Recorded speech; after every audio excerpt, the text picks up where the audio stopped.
من جایی که زندگی کنم خب هرچه نزدیکتر اهمیتش بیشتر، هرچه دور میشه اهمیتش کمتر.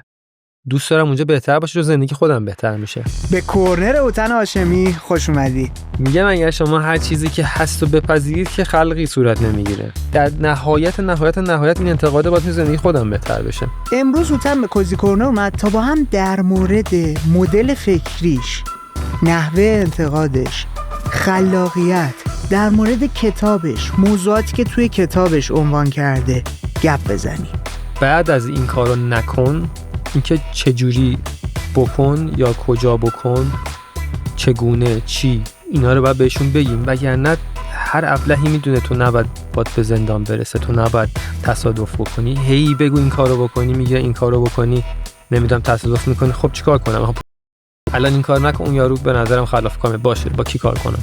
در مورد زندگی شخصیش مکاشفه انجام دادی. یه محله داریم با دوستای، یک دوستا خرید، یکی دیگه هم خرید، منم خریدم. ملک جدید میاد میگه آقا تو رو قرآن نفروشید، من به اطرافیانم بگم، چون نمیخوام یکی بریزه چرت و پرت اونجا بسازه. دوست دارم اونجا راه میرم حال کنم، خوشم بیاد، لحظه زندگی رو لذت ببرم. اگر این موضوعات براتون جذاب و دوست دارید بدونید که هوتن هاشمی چجوری به زندگی و دنیا نگاه میکنه، با من و هوتن در این گفتگو همراه باشید.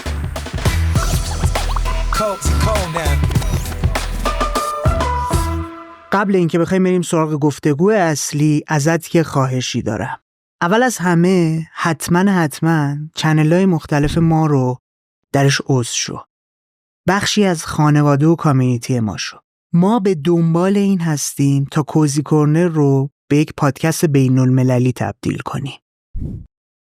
برای تبدیل شدن به یک پادکست بین‌المللی و حضور مهمون‌های شناخته شده در سطح جهانی، ما احتیاج داریم که کامیونیتیمون از یک حدی بزرگتر بشه.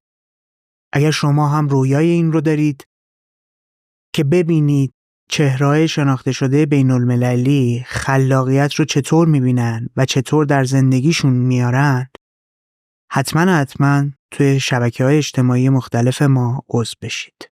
بریم سراغ گفتگوی اصلی که من با هوتن داشتم. هوتن، میدونی کوزی کورنرت کجاست؟ کجاست؟ یه سهه گذاری دارم من برای این. میگم اونجایی که هر چقدر کمتر تو گوشی برم. یعنی تو گوشی رفتن یعنی چی؟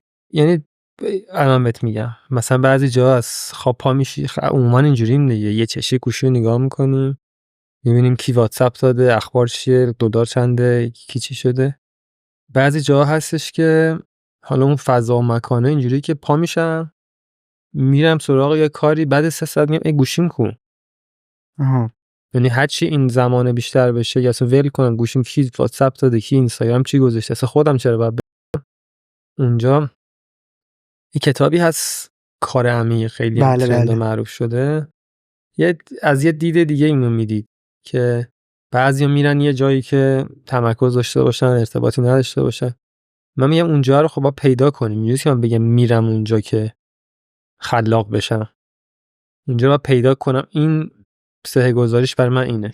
یعنی برای تو یه سری فعالیت‌ها هستن که کمکت میکنن زمان و مکان رو فراموش کنی، گم کنی، انقدر که چه اتفاقی میفته که خروجیشون میشه؟ الزاماً فعالیت نیست، حتی اون مکانی که توش هستم، اون شهر، اون خونه‌ای که توش هستم، این حس رو به من میده که خودم و این باعث میشه که تمرکزم، تفکرم و در نتیجه خلاقیتم بره بالاتر. چون اصلا خلاقیت با گروه اندیشی در تضاده به نظر من. این تو هر چقدر توی گروه قرار میگیری شبیه اونا میشی. درست. تجربه کردیم اینو دیگه. بله. اصلا حتی گویشمون هم تغییر میکنه. تو با یه جمع یه هفته میری مسافرت، تیکه کلمه‌مون رو تغییر میکنه. ولی وقتی تو شبیه بقیه میشی، خب شبیه اونا فکر میکنی، چیزی که تولید میکنی هم میشه شبیه اونا، چیز جدیدی نیست. برای همین که بتونی جدا بشی از جمع و تمرکز داشته باشی و برای خودت باشی.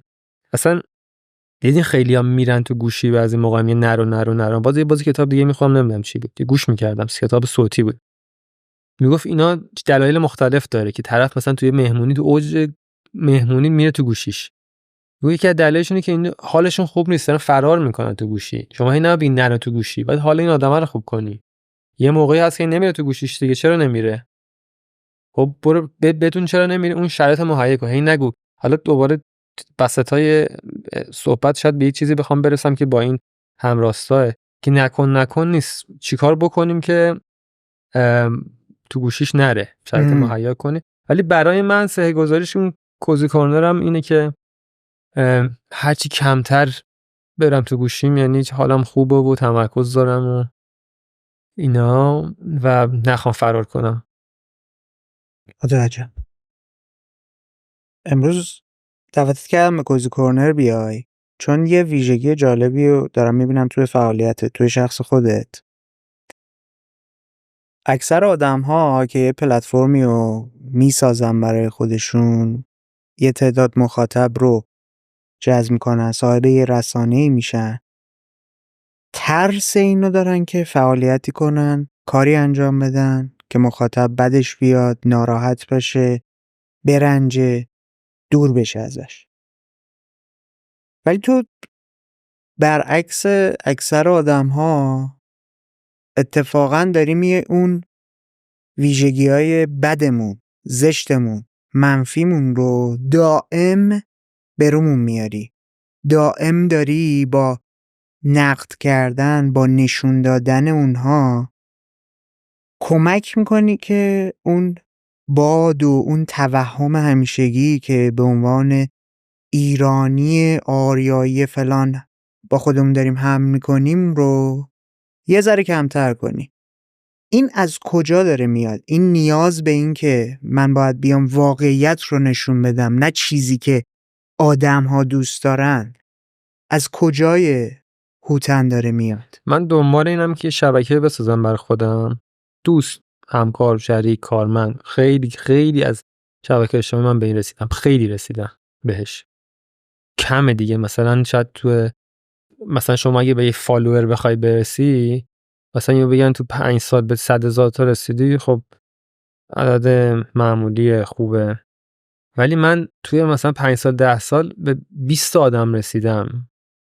ولی دنبال اینام، میدونی چی؟ دنبال 100,000 تایی نیستم. خب دنبال اینام که سخت گفتنش، که با یک فرایندی تو یک شبکه رو میسازی که اینو فیلتر میکنی، میرسی به 20 آدم که اینا زندگی تو بهبود میدن. یک کسی که 1,000,000 فالوور داره، بهبود کیفی تو زندگیش به نظر من حاصل نمیشه. ولی اگه تو 2 تا دوست خوب داشته باشی، خیلی حاصل میشه دیگه.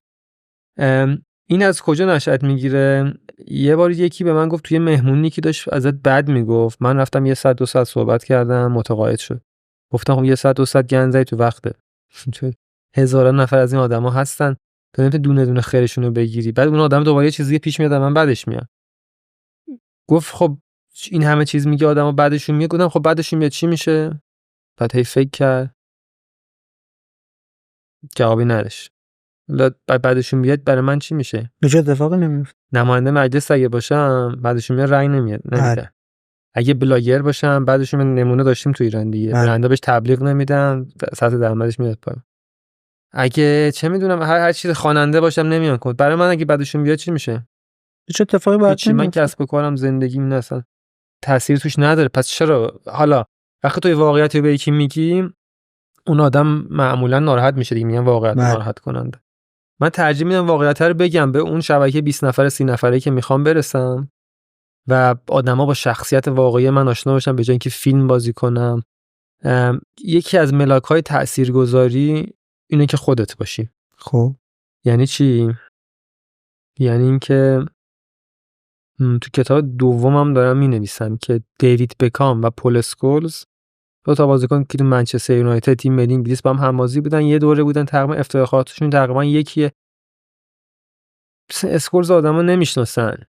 خب اصلا مهم نیست کفچی میپوشه چیکار میکنه، ولی دیوید بکام یه زمان مدرسه ما دیگه هم دوره تقریبا، موهاشو یه شب تاج خروسی میکنه، همه تو مدرسه تاج خروس بودن.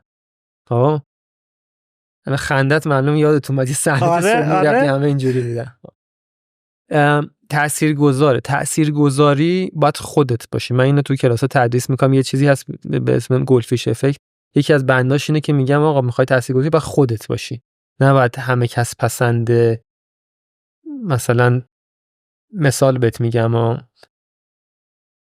حامد همایون باشی. خب حامد همایون تیپی میزنه که شبیه همه است، یه جوری حرف میزنه، ریشش موهاش شبیه همه است، شبیه معلمای مدرسه است. ولی ابی که دماغش بزرگه، میخونه، کج و کوله میکنه خودشو، میدونی چی میگم، اون تاثیرگذاره.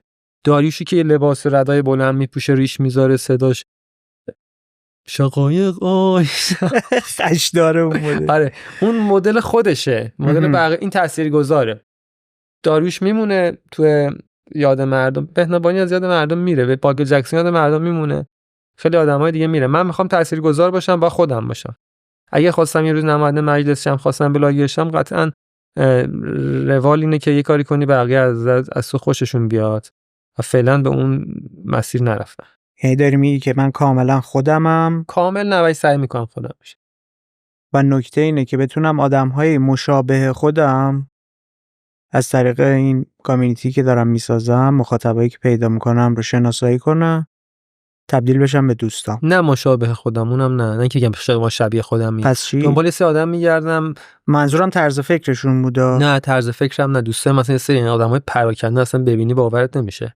خب چجوری ارتباط ساخته میشه؟ آفرین، یه تاچ به نقاط تماس مشترکی دارم باهاشون. خب مثلا میگم آدم مثلا باید سازنده باشه، یه کاری کرده باشه، فیزیکی حراف نباشه، یک چیزی ساخته باشه. حالا اون چیزه میتونه تابلو باشه، کارخونه باشه، یه چیزی باشه. صادق باشه. خب این 5 تا 10 تا پارامتر. حالا ممکنه یه آدمی بیاد مرغداری داره، مثلا یه مرغداری ساخته، وزنش 3 برابر منه، من ورزش میکنم اون نمیکنه، من غذای سالم دوست دارم، آبگوشت دوست داره. خب نه اینکه شبیه به من باشه، یه سری نقاط تماسی توی مارکتینگ ان تاچ پوینت. مثلا تاچ پوینت هایی داشته باشیم با هم مچ بشیم، ولی اصلا این 5 تا آدمو دوست منو ببینی اصلا باورت نمیشه اینا دوست منه. ولی وقتی بهش آدما بگم اینا این بچه اشتراکو دارن، تازه دوزارشون میفته که از این دید تو اینا رو دیدی. و من دنبال اونا، با اون آدما میتونم بیزنس کنم، میتونم بگم بخندم، میتونم موسیقی بزنم، میتونم هزار تا کار بکنم و اون زندگی من اونجا شکل میگیره دیگه. و یه چیزی رو بگم دروغ نگم، اینی که بگم مثلا تعداد آدمایی که دنبال میکنن برام مهم نیست، خیلی گفتم اینو مهم هست ولی خیلی درصد کمی رو داره. بیشتر دنبال اینم که بیمت، چون تو میدونی اکثرا میدونم من 1 ریال از هیچ رسانه‌ای، از هیچ سخنرانی، از هیچ شبکه اجتماعی من هیچ پولی در نیاوردم. هر چی بوده کسب کار خودم بود. درست. شاید مثلا این مخاطبه کمک کرده که بعضی کسب کنم، اون تبلیغش هم معمولا نمیکنم. مثلا تو الان این کمک میکنه دیگه، وقتی پرسونال برندت رو داره میاره بالاتر، تاثیر مستقیم میذاره روی کسب و ولی من مثلا چه میدونم رستوران دارم توی استان تو ایران، واقعا تو 5 سال گذشته یه پست داشت گذاشتم. خب اصلا کسب و کار اصلی کسی نمیدونه، مثلا میگن خودشون بیان بالا. کسب و کار دیگه هم مثلا شریک داری، میگم آقا مثلا اسم منو با اون پروفایل فالو نکنی، اسم عکس من نیارین توش، چه شخصیت برند بشین شماها که مثلا شریکای من.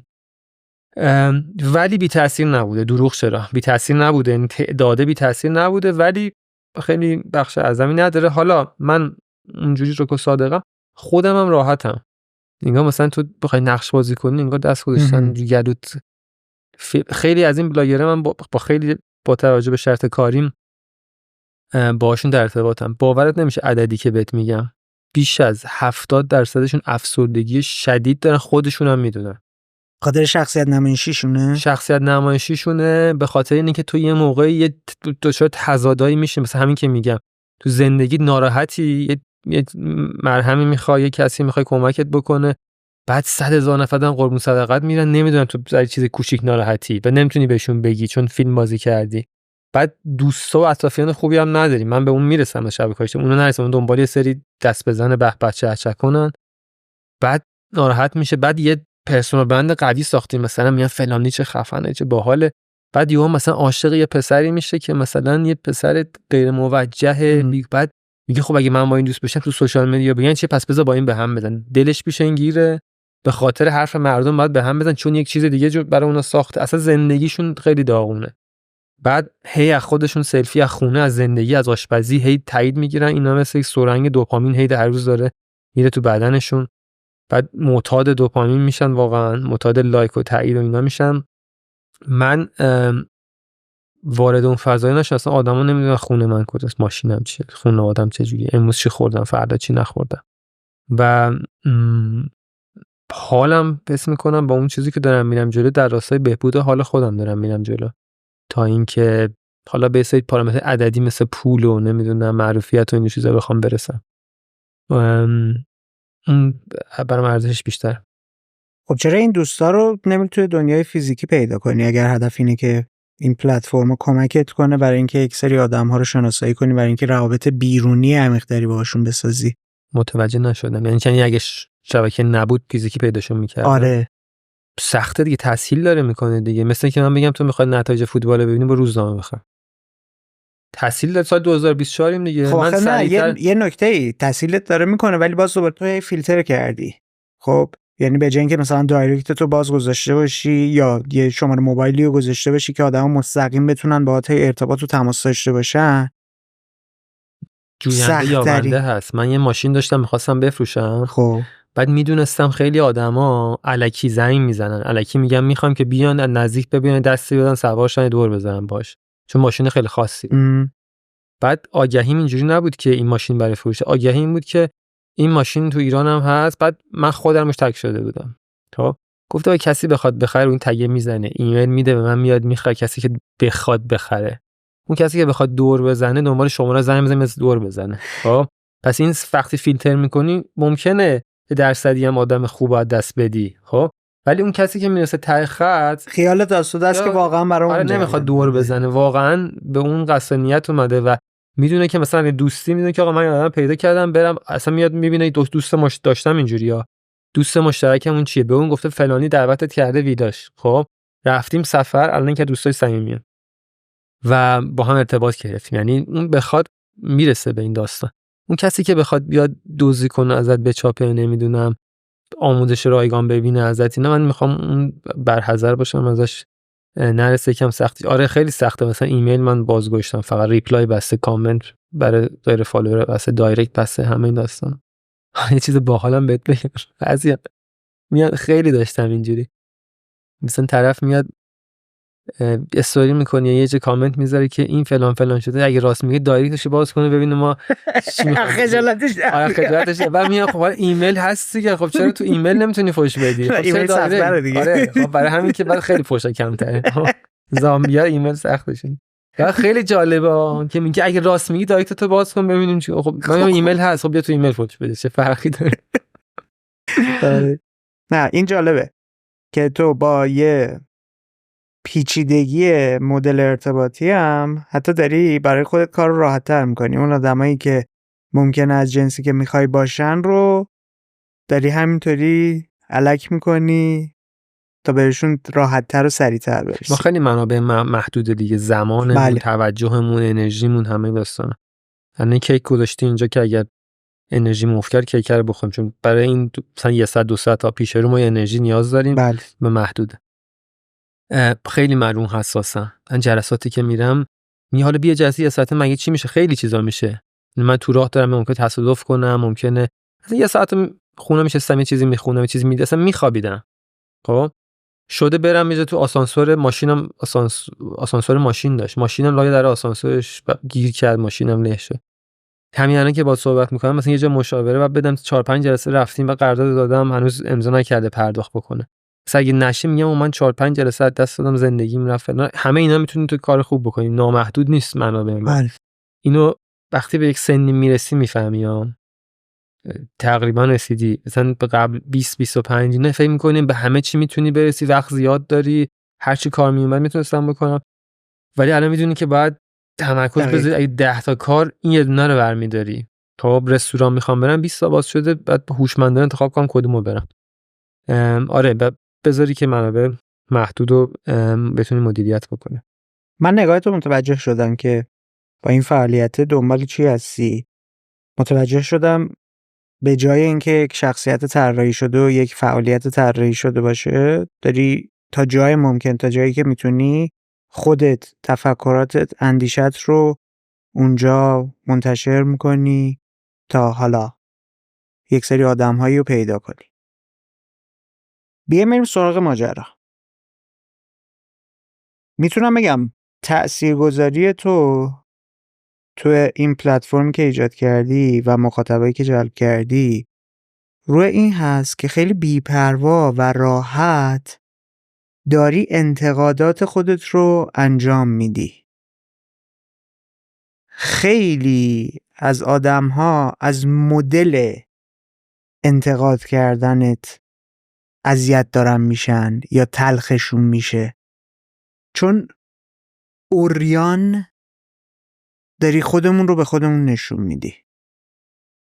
به من میگی که چه چیزی وجود داره که تو انقدر صریح و راحت حاضری این انتقادات رو بکنی. اوکی، خودتی، ولی میدونی آدم ها دردشون میگیره. این تو رو نمیبره سمت جایی که من سعی میکنم بی احترامی نکنم. خب البته واقعا هم شده دیگه، ولی بعضی موقع استنباطهای بد میشه. مثلا من اگر بگم 70% ایرانی‌ها دزدن ثابت بکنم، بی احترامی نیست، واقعیته. فکت میگی دیگه. فکت، ولی ناراحت میشن. بله. خب من میگم 90% پزشکای ما جسارتاً بیشورن. تو وقتی به یکی وقت میدی، میگی بیا و میدونی کارش چیه، نسختو میدی که آقا من برای این دارم میام، ساعت 3 بیا ساعت 7 میری تو، بیشوری دیگه، برای وقت من ارزش قائل نیستی دیگه. تو ممکنه پزشک ناراحت بشه. این فکت، این فوش نیستش. شعور یک تعریفی داره، دزدی تعریفی داره، کلاهبرداری تعریفی داره. شما چند درصد احتمال داره تو خیابون گوشیت بیفته بهت برگردونه؟ نمیدونم. من در دوستان پرسیدم، زیر 10%. یعنی هر چی پرسیدم چند بار افتاده، که گفت 5 بار، چند بارش رفت، 4 بارش رفت. یکی گفت چند بار افتاده، مثلا 7 بار، انقدرش. میانگین گرفتم 10. نشون میده 90% دزدن دیگه. یعنی وقتی 10% برمیگرده، وقتی 90% دکتر میری بهش گفتی چی میخوام، میدونه هر کدوم چقدر نیاز داره، عرف داره، زمان ویزیت داره، همه این داستانا. واقعیت من سعی کردم بی احترامی نشه تا الان، ولی قطعا یه جایی احتمالاً بی احترامی کردم، خودم هم فهمیدم. سعی کردم گستاخی هم نشه. یه چیزی هم هست، یک کاراکتر آدم هست. زلاتان ابراهیموویچ رو میشناسی؟ دیدمش. مثلا دیدی یه کاراکتری داره، آدم میترسه. آفرین. این کاراکتر مثلا بگم، مثلا خدادادی یه کاراکتری داره، علی دایی یه کاراکتری داره. کاراکتر منم اینه دیگه، لحنم اینه. مثلا تو کتابم با لحن خودم نوشتم. بعد خیلی هم میگن چرا اینجوری نوشتی؟ دوست دارم لحن من دیگه، من قبلش شاید بقیه باشم. ایرج میرزا لحن قرار نبوده ایرج میرزا بیاد بشه حافظ که. خب اون اونجوریه. اگه ایرج میرزا میخواست بشه حافظ، اصلا اسمی ازش نبود، چون نمیتونست بشه حافظ. 10 پله پایین‌تر. این بازم همون نکته‌ای که خودش بودنه، خودت بودنه. آره خودشه. و اینکه سعی کردم اینجوری بشه. بعضی موقع مثلا من خیلی شوخی میکنم، چون متن شوخی رو منتقل نمیکنه، بعضی اونو برداشت نمیکنن که شوخیه. مثلا ممکنه ناراحت بشن و آره سعی میکنم یه جوری بفهمونم که شوخیه، ولی باز تو دلش یک واقعیتایی هست. مثلا من یه سری چیزای تکراری دارم تو شبکه‌های اجتماعی بهشون میپردازم، مثلا راجع به هنگ درام، مثلا انزجار، اعلام انزجار میکنم از اون، برای اینکه دارم به سطحی شدن جامعه تلنگر میزنم که چرا از مثلا 20 تا دوست ما مثلا که دارن ساز میزنن، اینجوری نیست که یه دونه ویولنسل، یه پیانو، یه ویولون، یه کلارینت، 9 تا مثلا 20 تا 19 تا هنگ درام، یکیشون پیانو. ها این کارهای سطحی دم دستی داره ترند میشه. حالا من یه شوخی باش میکنم، ممکنه خودم بشینم واقعا جنوبم، سفر به جنوبم همینطوریه که ممکنه خودم هنگ درام گوش کنم. خب اینجوری نیست که بگم چیز بدیه، مثلا هر کی گوش کنه سوسک میشه و این چیزا. ولی با اون طنزه دارم به این میپردازم که طنز انتقادیه و کلا ما آدمای انتقاد پذیر نیستیم تو جامعه. نمونهشو دیدی دیگه، مهران مدیری هر سریال میسازه راجع پزشکا صاحب دیگه، پزشکای ما که دیگه اینقدر درس خوندن اعتراض کردن که آقا چرا به ما توهین کرد، فلان قومیت نمیدونم لوریم کردیم چرا به لورا اینجوری کرد، چرا به چیز مانان استانی اون کارو باش کرد. آره نمنه یادت هست. آره. بعد و آره یک کلمه گفته، مثلا چیز من هرچی خوندم این چرا همچین اتفاق عجیبی براش افتاد. و انتقاده به نظر من خیلی کمک میکنه. من خودم یه سری دوست دارم مثلا میام فلان کسب و کارامو تغییر میدم، مثلا دکورش فلان جا رو عوض میکنم، منوی فلان استور رو عوض میکنم. منتقد ترین دوستام میارم اول اونو امتحان میکنم، چون دنبال به به چه سکی دیگه به به چه خوبه. میخوام ببینم چه مشکلی داره که من میخوام وقتی به بقیه اینو بدم، ارائه بدم، پیشاپیش بدونم مشکلاشو، یهو نیم انبوه ارائه کنم به بقیه هم به مشکل بخورم.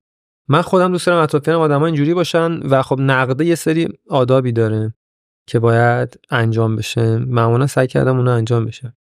یعنی نقده رو داری انجام میدی با این نیت که اول از همه آدما ببینن، متوجهش بشن، بعد حالا احساس نیاز کنن که باید توی بهتر کردن اون مسیر قدم بردارن.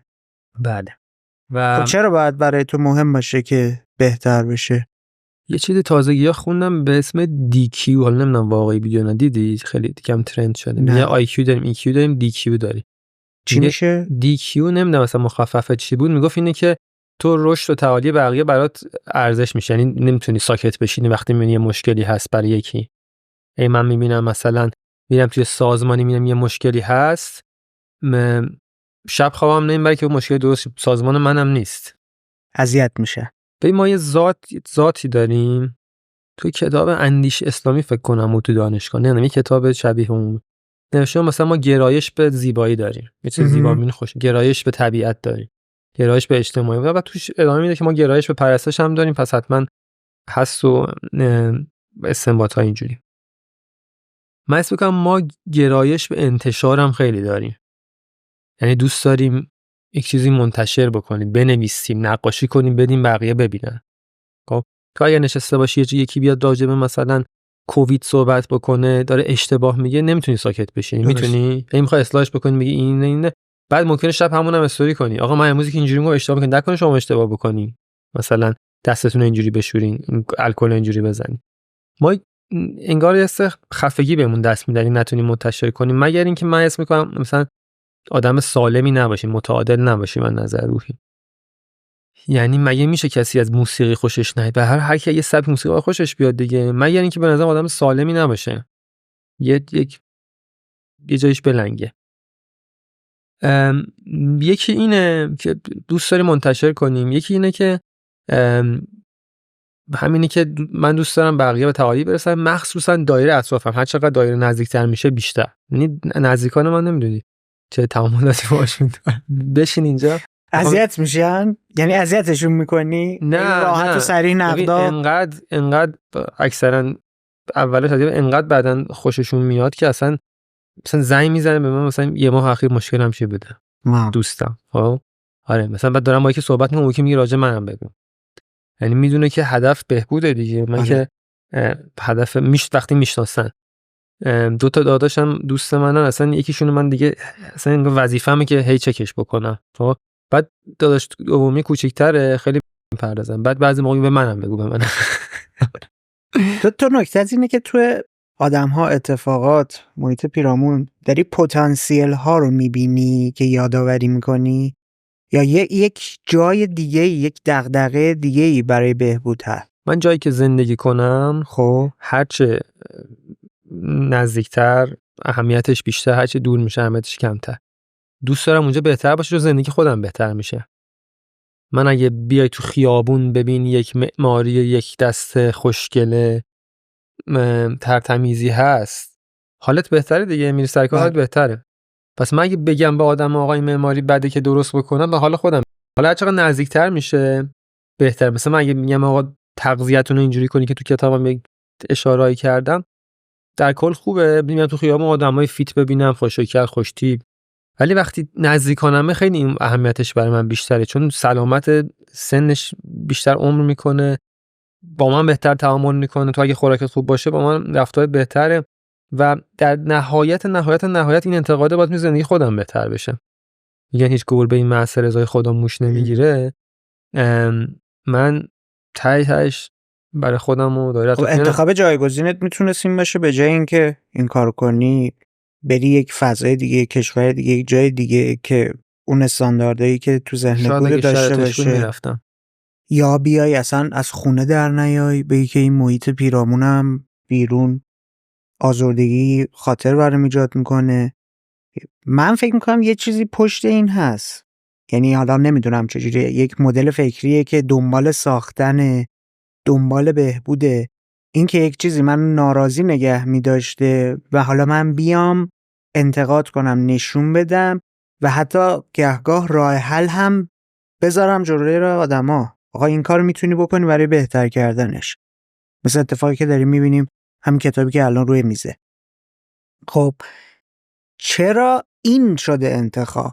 چرا آپشن‌های دیگه رفتن که نمیتونم برم، یعنی نمیتونم، نه نمیخوام برم، نه اینکه بگم ایران رو وایسادم بسازم و فلان داستانو، نه انتخاب من نبوده که تو ایران باشم، که ممکن بود تو تانزانیا به دنیا بیام، ممکن تو استرالیا به دنیا بیام، اونجایی که هستم و دوست دارم خوب باشه. خب حالا دوست دارم استرالیا هم خوب بشه، ولی میگم چون دورتره، تمرکزم رو خانواده‌مه، رو شهرمه، بعد رو کشور، بعد رو قاره، بعد اونجا که انقدر اونجا ضعیفه که بهش نمیپردازم. این کلن ذهنیتت اینطوریه که همه آدم ها، کاری هم نداری به ایرانی ها، همه آدم ها باید تلاش کنن که کیفیت زندگیشون رو، کیفیت تجربهشون رو بالاتر ببرن، بهتر کنن، دنیای پیرامونشون رو دنیای بهتری بکنن. درست میگم؟ بله.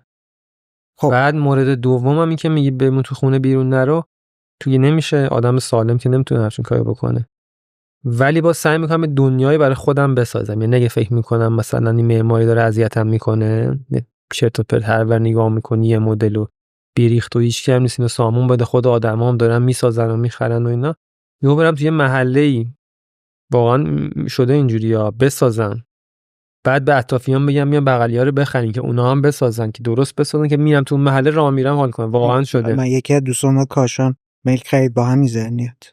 آره من الان یه جایی هستش توی محله داریم با دوستای، یکی از دوستا خرید، یکی دیگه هم خریده، منم خریدم، ملک جدید میاد میگه آقا تو رو قرآن نفروشی، من به اطرافیانم بگم، خب چون نمیخوام یکی بیاد و چرت و پرت اونجا بسازه.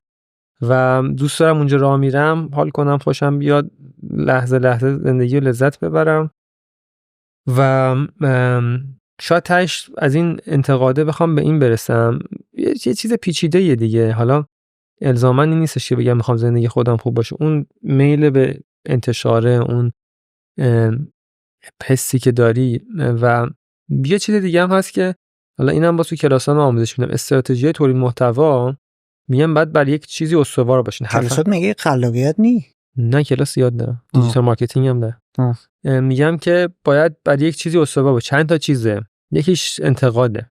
خب یعنی تو وقتی میبینی مثلا نسیم طالب کتاب مینویسه، کتاباش خیلی پرت و پلا نیست دیگه، یه ذهنیت حتی کتابا پشت سر هم دیگه هم از میاد تو کتاب چهارمی، اون ستای قبلی هم میاره کنار هم، میگه آقا اینا تو این راستا بودش.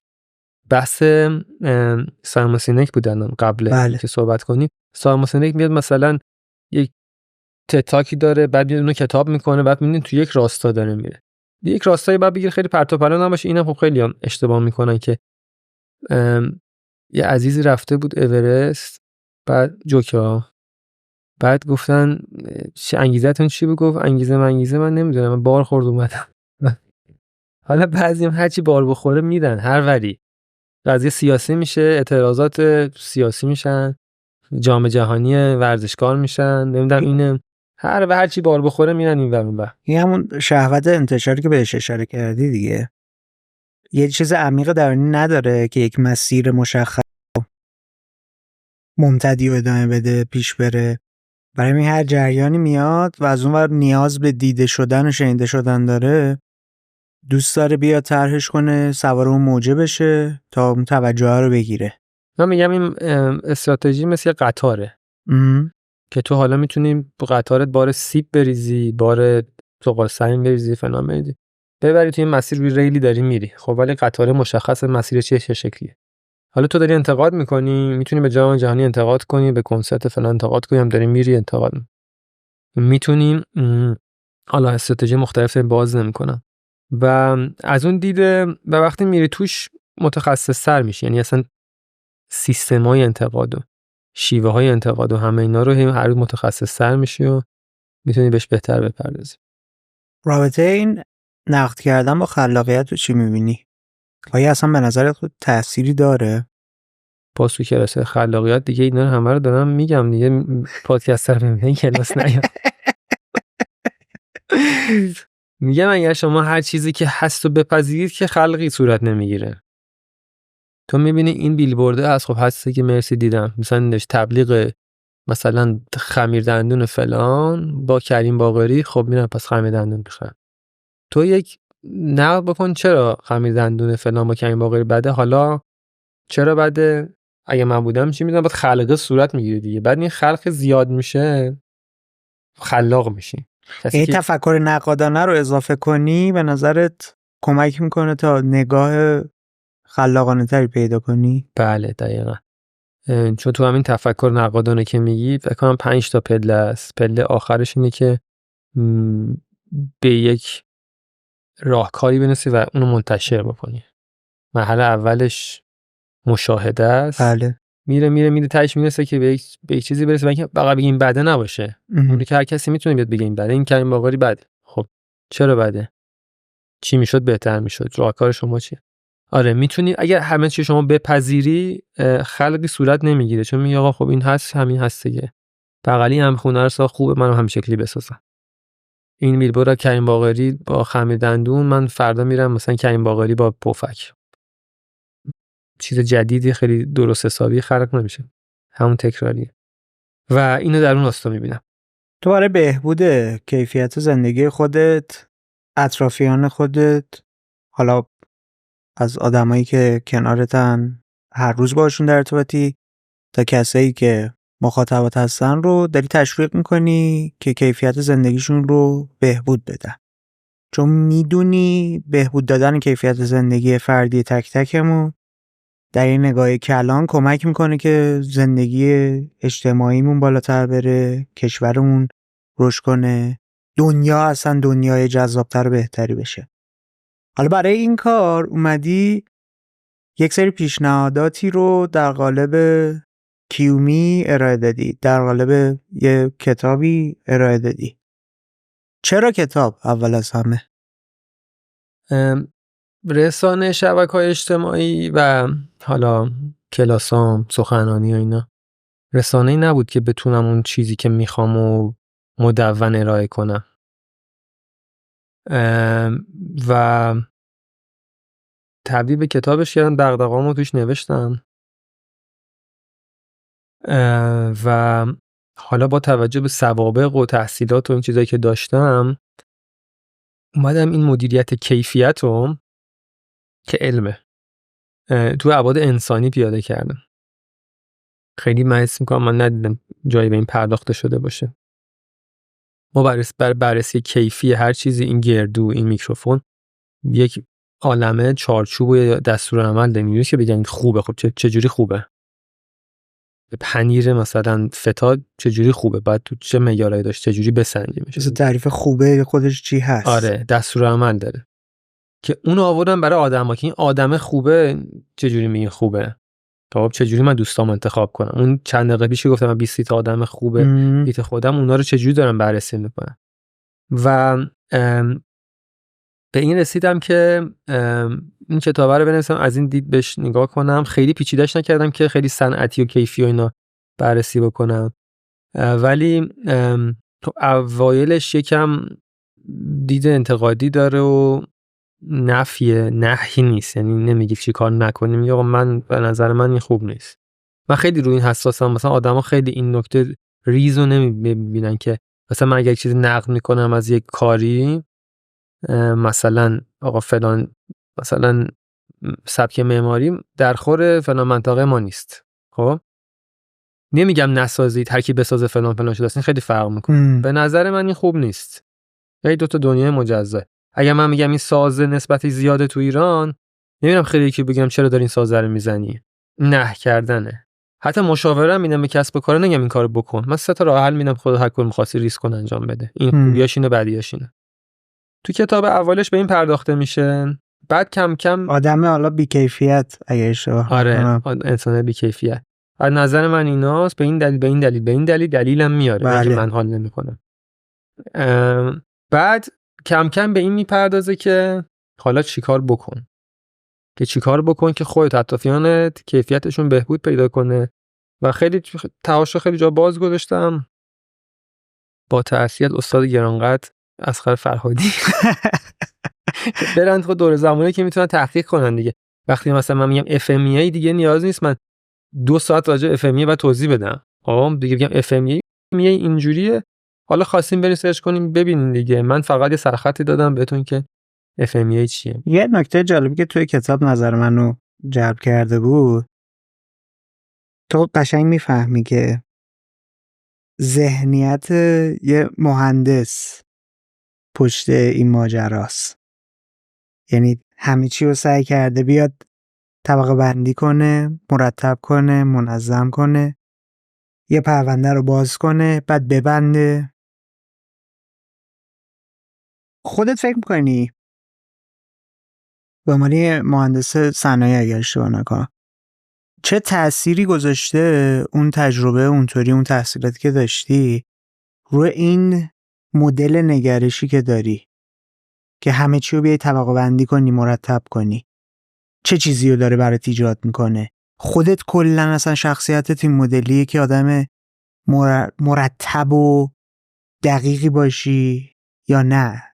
تأثیر اون آموزه ها و اون دانش و اون مهارتی که اونور بوده این اتفاق تحصیلات تکمیلی عالی تو ایران خب یه بخشی از زندگیه. کسب و کارم خب تو این راستا صنعت و مدیریت صنایع بوده. زندگی من اینا بوده. واقعا این طبقه بندی اینا هست. یعنی من تا یه چیزی رو نفهمم این کلمه چرا من روزی بالای 200 بار میگم. این دکتر میره میگه مثلا اینجا اینو پماد استفاده کن، چرا؟ هیچ کس نمیپرسه، میگه باشه. خب بعد اگه مثلا فلان جا مثلا چشت قرمز شد براتون به من زنگ بزن، چرا؟ خب فقط چرا بدونم چه قرمزی از چی میاد. بعد بچگی زیاد پرسش داشتی؟ نه از بچگی خیلی کنکاش میکردم. خب برمی رفتم باز میکردم. بعد خب این تأثیر داشته واقعا تحصیلاتم. و یه نکته جالب بهت بگم، مرسی. یه دوره‌ای که خیلی صدا و سیما خیلی برنامه خوبی داشت، اکثر این مجریای معروف هم مهندس بودن. خب یا تحصیلات در رابطه با ریاضی فیزیک داشتن. عادل فردوسی پور، فرزاد حسنی، حسینی بود مجری بود. آره محمد حسینی، فکر کنم محمد چند تا ایشیمالا با اون یارو آقای احمد زاده. اون فیزیک بود، اون صنایع بود، اون مکانیک بود. برای اینکه طبقه بندی و خلاقیت تو مهندسی خیلی میره بالا. چرا؟ برای اینکه این دلیل اصلی این که این مسائل داره حل میشه اصلا خلاقیت و حل مسئله است. تو بتونی مسائل رو حل بکنی. ما دنبال انتگرال خیلی هستیم. خب وایسا الان این صحبت کردی، یه تعریف کلی به من بده. خلاقیت از دید تو چیه؟ ابزاریه برای حل مسئله؟ نه. چی په؟ ارزش ایجاد بکنم. خب مسئله نیست که بخوام حل کنم. من یه با خلاقیت همیشه زیباتر میکنم. چه مسئله‌ای بوده؟ زیباتر کردنش دیگه. از دید تو زیبا نبوده، پتانسیل اینو داشته که یه نفر نوشته بود این معادله تعریف داره، مسئله تعریف داره. خب معادله دو طرف تساویه. معادله درسته؟ وقتی مثلا به تو میگه این معما رو حل کن، معادله نیست، معماه. به چیز مثلا چه سودوکو رو حل کن.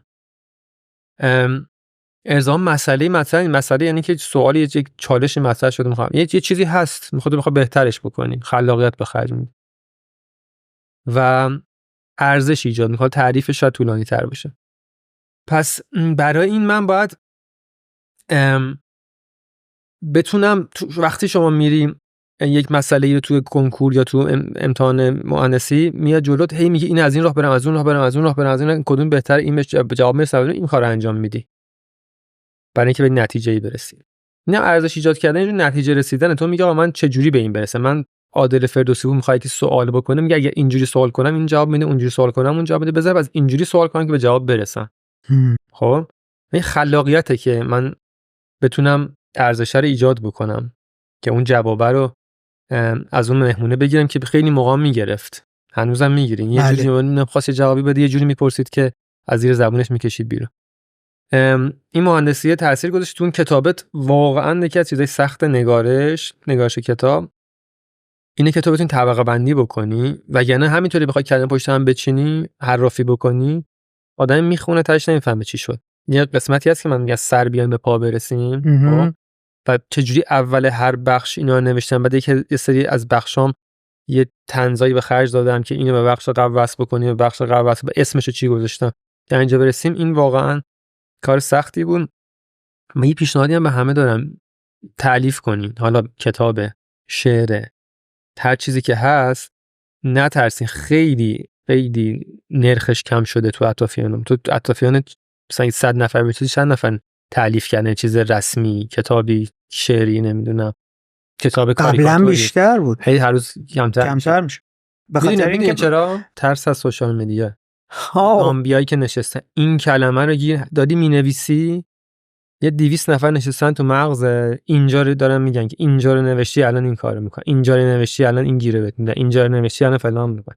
خیلی شده. من با این تو حتی چند جا هم تو کتابت یه اشاره ریزی کرده، الان میام مثلا فلان چیزو بهم میگن و فلان چیزو میکوبن. از یه شوخیای مدلی هم داشتی حتی. من خیلی از این آدمایی که سوشال مدیا فعالن، حالا مثلا باشون صحبت میکنم، مشاوره میدم، اینا این کارو بکنیم که اینو میگن، این کارو بکنیم میگن، اصلا فکر نکن چی میگه، هر کاری کنی یه چیزی میگه. اونم تاثیر میذاره. میترسن چون یه چیزی هست که مینویسی تو چیزای دیجیتال میتونی بزنی زیرش که پاک میکنی، میگی من نبودم، هکم کرده بودن، پاک شد، کی میگه اسکرین شات فتوشاپ، ولی دیگه این چاپ شده، مجوز داره، نمیتونی بزنی. خیلی‌ها من که آشنا میگفتش که مثلا دایم انقدر کلاس میذاره، انقدر چیزی، یه 2 خط کتاب ننوشته. میگم چرا؟ میگه من نمیتونم چیزی بنویسم که استناد بشه بهش، میترسم. اینا هستش. اینکه موندگار بشه ترسناکه برام. موندگار شه، آره، که فردا روز میگن آقا این تو گفتینو. پس من احساسم درست بود که ذهنیتت کاملا منظم، مهندسی شده است، ریاضیواره، و اشاره کرد که این تأثیر رو ناخودآگاه از بچگی داشتی میگرفتی. آدم‌هایی که مثلا توی تلویزیون بودن، مجریا بودن، خوشت اومده بوده از اون. چه چیزی درگیرت کرده بوده که حتی بری سمت ریاضی؟ خروجی که از اونا میدیدی قلقلکت میداده؟ تو تهش یه چیزی میبینی که میخوای شبیه اون شه دیگه. مثلا اگر تو مثلا من یه شطرنج باز میبینم چی میپوشه، شطرنج باز عموما چه جوری میرن چه جوری میان، باز دوست ندارم جای اون باشم، پس شطرنج شروع نمیکنم. احتمالاً من یه سری آدم دیدم سطح مالی، نمیدونم دغدغه تیپ فلان داستانایی که این رشته رو خوندن، گفتم خب دوست دارم شبیه این بشم دیگه. احتمالاً و خب اینجوری نبود که مثلا به اون هدفی که میخوام نرسم بیام مثلا اینو میخوام، نه، هدفم همین بود و خیلی هم راضیم ازش. من میرفتم بچه که بودم پیانو کار میکردم. بعد شیب سعودیم اینجوری بود تا موقعی که مثلا 10 درجه بود. تا موقعی که یه مستر کلاسی برگزار شد، پدرم منو ثبت نام کرد و یه استاد از خارج از ایران اومده بود، اتریشی بود، میامد مثلا از 70-80 نفر تست میگرفت، 10 تا انتخاب میکرد، 2 هفته باشون کار میکرد، یه کنسرتی برگزار میکرد. من اومدم برم، معلمم گفتش که احتمال برنده شدن نیست اون 10 نفر، کمه. گفتم ولی بابام گفت ولی بره تجربه باشه. خیلی دوره مثلا من 1 ماه خیلی تمرین فشرده شدیدی کردم، یه غذا پای پیانو میخوردم اینجوری. بعد رفتم اونجا. خب تو ایران ما نمیدیدیم کسی پیانو بزنه، یا تو مدرسه پیانو نداریم، تو هیچی نداریم، تو خونه ها پیانو آدمای محدودی بودن میزنن. بعد خب شرایطش نبود من ببینم همسن خود من چه جوری پیانو میزنه. بعد وقتی دیدم فهمیدم که یه همسن تو ایرانی میتونه اینجوری بشه، تو عقبی ازش. یعنی نمونه عینی دیدم و اصلا اینجوری بودم، یا شیبم شد مثلا 45 درجه. از اون به بعد اصلا دیگه دنیای دیگه از موسیقی دیدم. یه قفل ذهنی برات باز شد. آره که ببینی آقا این انجام میشه. من تو کلاسام مثلا بچه‌ها میان یک جلسه تو دیجیتال مارکتینگ هست، میگن این چیزایی که یاد دادمو بیان پیاده سازی کنین، ببینین که من دارم مثال از اسنپ و رانی و نمیدونم نسل و اینا میزنم، ببینین شما میتونین بکنی. خب بعد اون جلسه خیلی ارزشمنده برای بچه‌ها. میبینن این همرده من کلاس یوگا داره این کارو کرد، این کارو کرد، پس منم میتونم بکنم. تو فکر نکنی یه چیزی نمیشه من دارم در کلام میگم بهتون و این اتفاقه. نمونهش مثلا این کلاسای مثلا چه میدونم ورزش که لاغر میشه، مثلا فیلم میذارم بعد 3 هفته اینجوری شد، میبینی مثلا منم شبیه اونم، پس میتونم اونجوری بشم. اگه به تو فکت بده من انقدر چربی میسوزونم، انقدر کالری کم میکنم، کالری دریافتی شما انقدر، ثبت نام نمیکنی. ولی ببینی یکی همه هیکل من رفیع شد، چقدر لباس خوشگل براش وایساد، میره ثبت نام میکنی دیگه. برای همین من یکی از اهدافم سفر به ژاپن همین بود و اونجا رو از یک منظر دیگه نگاه میکردم.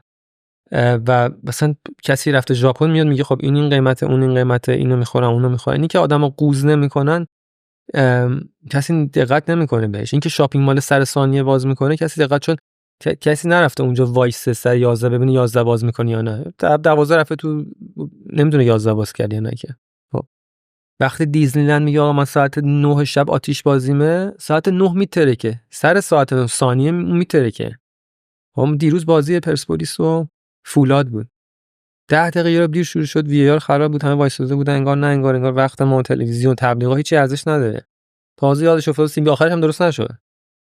ها و باید ببینن سر ما چی تو ایران سر ثانیه انجام شده، چی غیر از کنکور مثلا شاید سر ثانیه برگزار میشد، اونم برای ما نشد. کنسرتمون، سینمامون. خب وقتی میگه سر ثانیه، من کلاسام 3-4 سال غیر از 1-2 جلسه معدود استثنا، اونم زیر ساخت و مشکل نمیدونم فنی عجیب غریب بوده، هزاران جلسه، شاید نمیدونم چند جلسه برگزار کردن سر ثانیه. یعنی با آیفون نگاه میکنم ثانیه شمار داره، بچه‌ها میدونن سر ثانیه شروع، تنفس میدم سر ثانیه برمیگردیم. خب آدما، خب من نمیتونم همه رو بکشونم تو کلاسام بگم آقا من سر ثانیه برگزار میکنم.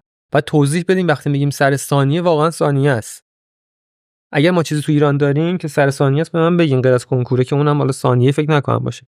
ولی نداریم دیگه، همه چیمون، سینمامون، فیلممون، جلساتمون، دکترمون، اینا همه 1 ساعت 2 ساعت تأخیر این بر اون بر. خیلی هم طبیعیه بگو بخنده. میری تو دکتره عذرخواهی نمیکنه، اگر بگی چرا دیر شد میگه نمیخوای جمع کن برو.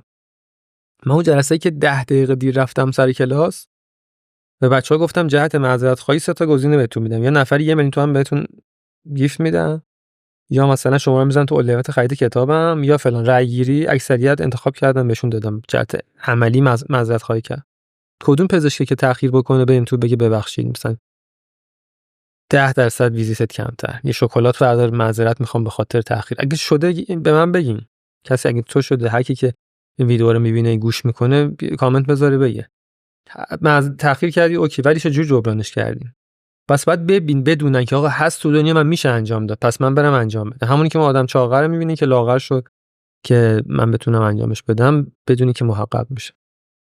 تو اول یه چیزیه که به نظرت خوب نیست و نشون میدی، بعد میگی حالا که متوجه شدی این کار رو نکن، آخرم میای یه پیشنهاد میدی که این کار رو حالا بکن، بعد تازه باز میای یک تصویری هم میسازی، یک تجربه هم میسازی که اگر این کار رو بکنی نتیجهش این میشه. ما نکردیم این شدیم.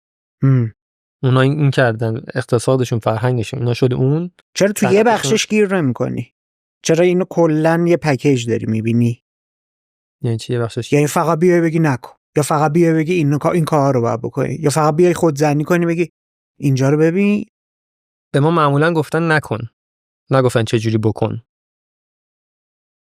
مثلا من اگه بخوام برم سوئیس اسکی کنم، به من از قدیم گفتن نرو دست و پات میشکنه، بهمن میاد. مثلا هم کتابی که اینجاست بخوام بنویسم، هی گفتن این حرفو نزن، این ناراحت میشه، بعد مشکل پیدا میشه، میگیرن فلان میکنن.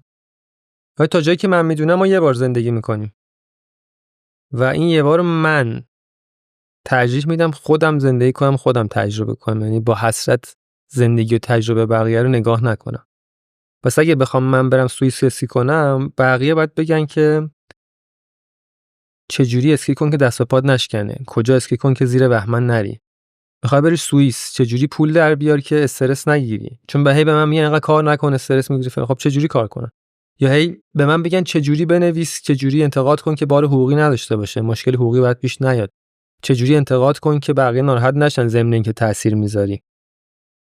پس هر ابلهی میدونه که من اگر جوونم تند رانندگی کنم تصادف میکنم، نکن تمومش نمیکنه. و به ما میگفتن تند رانندگی نکن.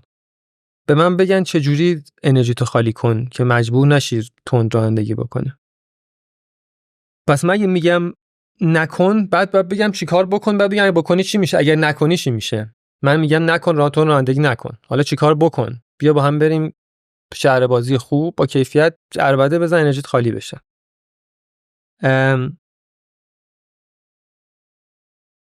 این اتفاقه بعد باید بهش بگم آقا فلانی تون رانندگی کرد، تصادف کرد، این اتفاق براش افتاد، فلانی رفت شهر بازی انرژی خالی کرد، اتفاق تو میخوای شبیه کدوم بشی؟ پس بیا این کارو بکن. پس اینکه زمان ما میگفتن دیگه تون رانندگی نکن، این کار نکن، اینجا نرو، فلان مهمونی نرو، میگیرنه. من میخوام با دختر آشنا شم، کجا برم؟ پس میگفتن نه، فقط میگفتن نباید بکنی. من میخوام انرژیمو خالی کنم، کجا خالی کنم؟ نه ماشین رانندگی نکن، اونجا داره خطر داره، اینجا نپر، در دیوار نره بالا فلان. من نیاز دارم انرژیمو خالی کنم. پس اگر عقیم بذاری اینو ابتر بذاری به نتیجه نمیرسه. و من همیشه میگم من در زندگی نمیخوام با حسرت زندگی بقیه رو ببینم، میخوام خودم زندگی کنم.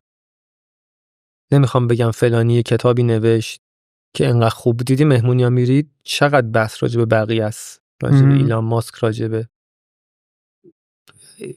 آیسان اسلامی، نمیدونم الناز شاکریوز، کوفت زهرمار، چقدر راجع به خودشونه. اون کسایی که در راجع به بقیه حرف میزنن دارن با حسرت زندگی بقیه رو میبینن. من اگه بتونم یه کتابی بنویسم که ترجمه بشه، استینگ خواننده اینو بخونه، پست بکنه، بگه چه کتاب خوبی بود، تو مهمونی برم قطعاً راجع به اون صحبت میکنن. غیر از اینه وقتی ندارم باید بگم نمیدونم این خواننده از دو دختر جدا شد، خیانت کرد با اون، چون هیچی برای گفتن ندارم. دقیقاً نکته جالبی رو دست گذاشتی روش. حالا مرور کنین تو مهمونی‌ها، تو دور همیه چقدر راجع به ایلان ماسک و اینو اونو، این به اون چی گفت، چون دستاورد شخصی ندارن. خب برو رفتی اسکار گرفتی، نوبل گرفتی، بازم تو مهمونی راجع به همایون شجریان صحبت می‌کنی؟ نه. خب من سعی می‌کنم اگرم نیاز داریم می‌خوایم که اطرافیانمون به یک جای برسن، بعد از این کارو نکن، اینکه چجوری بکن یا کجا بکن، چگونه، چی، اینا رو باید بهشون بگیم. وگرنه هر ابلهی میدونه تو نباید به زندان برسه، تو نباید تصادف بکنی. هی بگو این کارو بکنی، میگه این کارو بکنی، نمیدونم تصادف میکنی. خب چیکار کنم؟ میخوام پول در بیارم، الان این کار نکن، اون یارو به نظرم خلاف کامه، باشه با کی کار کنم؟ چیکار بکنم؟ میخوام به پول برسم، میخوام برم مسافرت، میخوام برم، نمیخوام بگم دیدی مسخره میگن شما اون که پیست سوئیس میری، برو یه کاری بهش بگو چه جوری برو پیست سوئیس اسکی. با حسرت نباید صحبت کنیم راجع به این. خیلی عادیه که من برم سوئیس اسکی کنم. چیز اگه بخوای بهشم برسی که راحت میرسی. آره. خب من این کتابی بخوام بنویسم که 30,000 تا فروش برسه دست نسیم طالب، دست استینگ، دست هر کسی، تام هنگس برسه اینو بخونه، خب مگه نشدنیه؟ پس اگه میخوای باشه باید بگن چه جوری بکن اینو، نصب. و خیلی حالا یه دهه این ورانور حتی والدین و آموزش و اینا خیلی رو به این نپرداختن، بیشتر رو نکنه بوده تا که چه جوری بکن. و خیلی عقیم این قضیه. من تو کتاب سعی کردم این باشه، ولی باز همچنان میگم نه نکنه رو نه کردم، نه بکنه رو اجبار کردم که باید حتما این کارو بکنی. من میگم تو مشاورم نمیگم این کارو باید بکنی، 3 تا گزینه است. خب هر کاری پیشنهاد میدی، خوبی و بدیاش اینه. من میگم تغذیه‌تو درست بکن، این تغذیه به نظر من بده، این تغذیه اینا به نظر من خوب بود. من نمیگم صبح پا شدی حتما یه دونه آووکادو بخور، یه نخود روش بخور فلان، یه چربی مفید در روز بخور. حالا برو آووکادو بخور، گردو بخور، اگه اینا داشته باشن گردو بادوم بخورن. آره اون چربی‌ها کم کن، اینو بخور. این 10 تا هست. گردو خوبیش اینه که مثلا آووکادو صدا نداره، گردو میشکنی صدا داره. اون مثلا گرونه، این ارزونه، اینجوری هر کدوم پولت میرسه اونو بخره، نمیرسه اینو بخره. این توش خیلی رعایت میشه. و یکی از چیزایی که من تو انتقاد همیشه سعی میکنم، خیلی قشر وسیع هم نمیتونن اینو درکش بکنن، اینه که هیچ کسی رو مؤاخذه و نهی نمیکنم از کاری. راجع به موضوع میپردازم. به نظر من این مدل ورزش به نظرم به این دلیل خوب نیست. من خودم این راهکار داشتم، شما میدونی. خیرتون نمیگم چرا این ورزش رو میکنی، برو اون ورزشو بکن. این میشه مؤاخذه. و آره کتابه از این دید به نظرم میشه بهش پرداخت. تو این مدل انتقاد کردنه و پیشنهاد دادنه یه جایی به بعد وقتی تعداد دفعاتش بالا میره دیگه کار نمیکنه. یعنی چی؟ یعنی به ما بچگی هی میگفتن این کار بده، تون نرو. انقدر دیگه شنیده بودیم دیگه اون ارزش دفعه اول که تون نرو ممکنه بمیری نداشت. خب تو نگران این نیستی که با نقد کردنه و حتی با پیشنهاد دادنه ارزش این دوتا رو کم کنی برای مخاطب خود، برای خودت حتی؟ فرمش رو باید عوض کنی. من مدرسه خیلی فرار میکردم. دلیل اصلیش این بود که تو مناطق میامدم میگفتم مدرسه دخترانه نیم ساعت زودتر از پسرانه تعطیل شن که وقتی پسر میان بیرون نرسم به دختر. و ما می‌خواستیم برسیم یه ساعت زودتر میامدی بیرون که برسیم. ما رو تا ساعت 4 بعد از ظهر نگه می‌داشتم برای این جریان.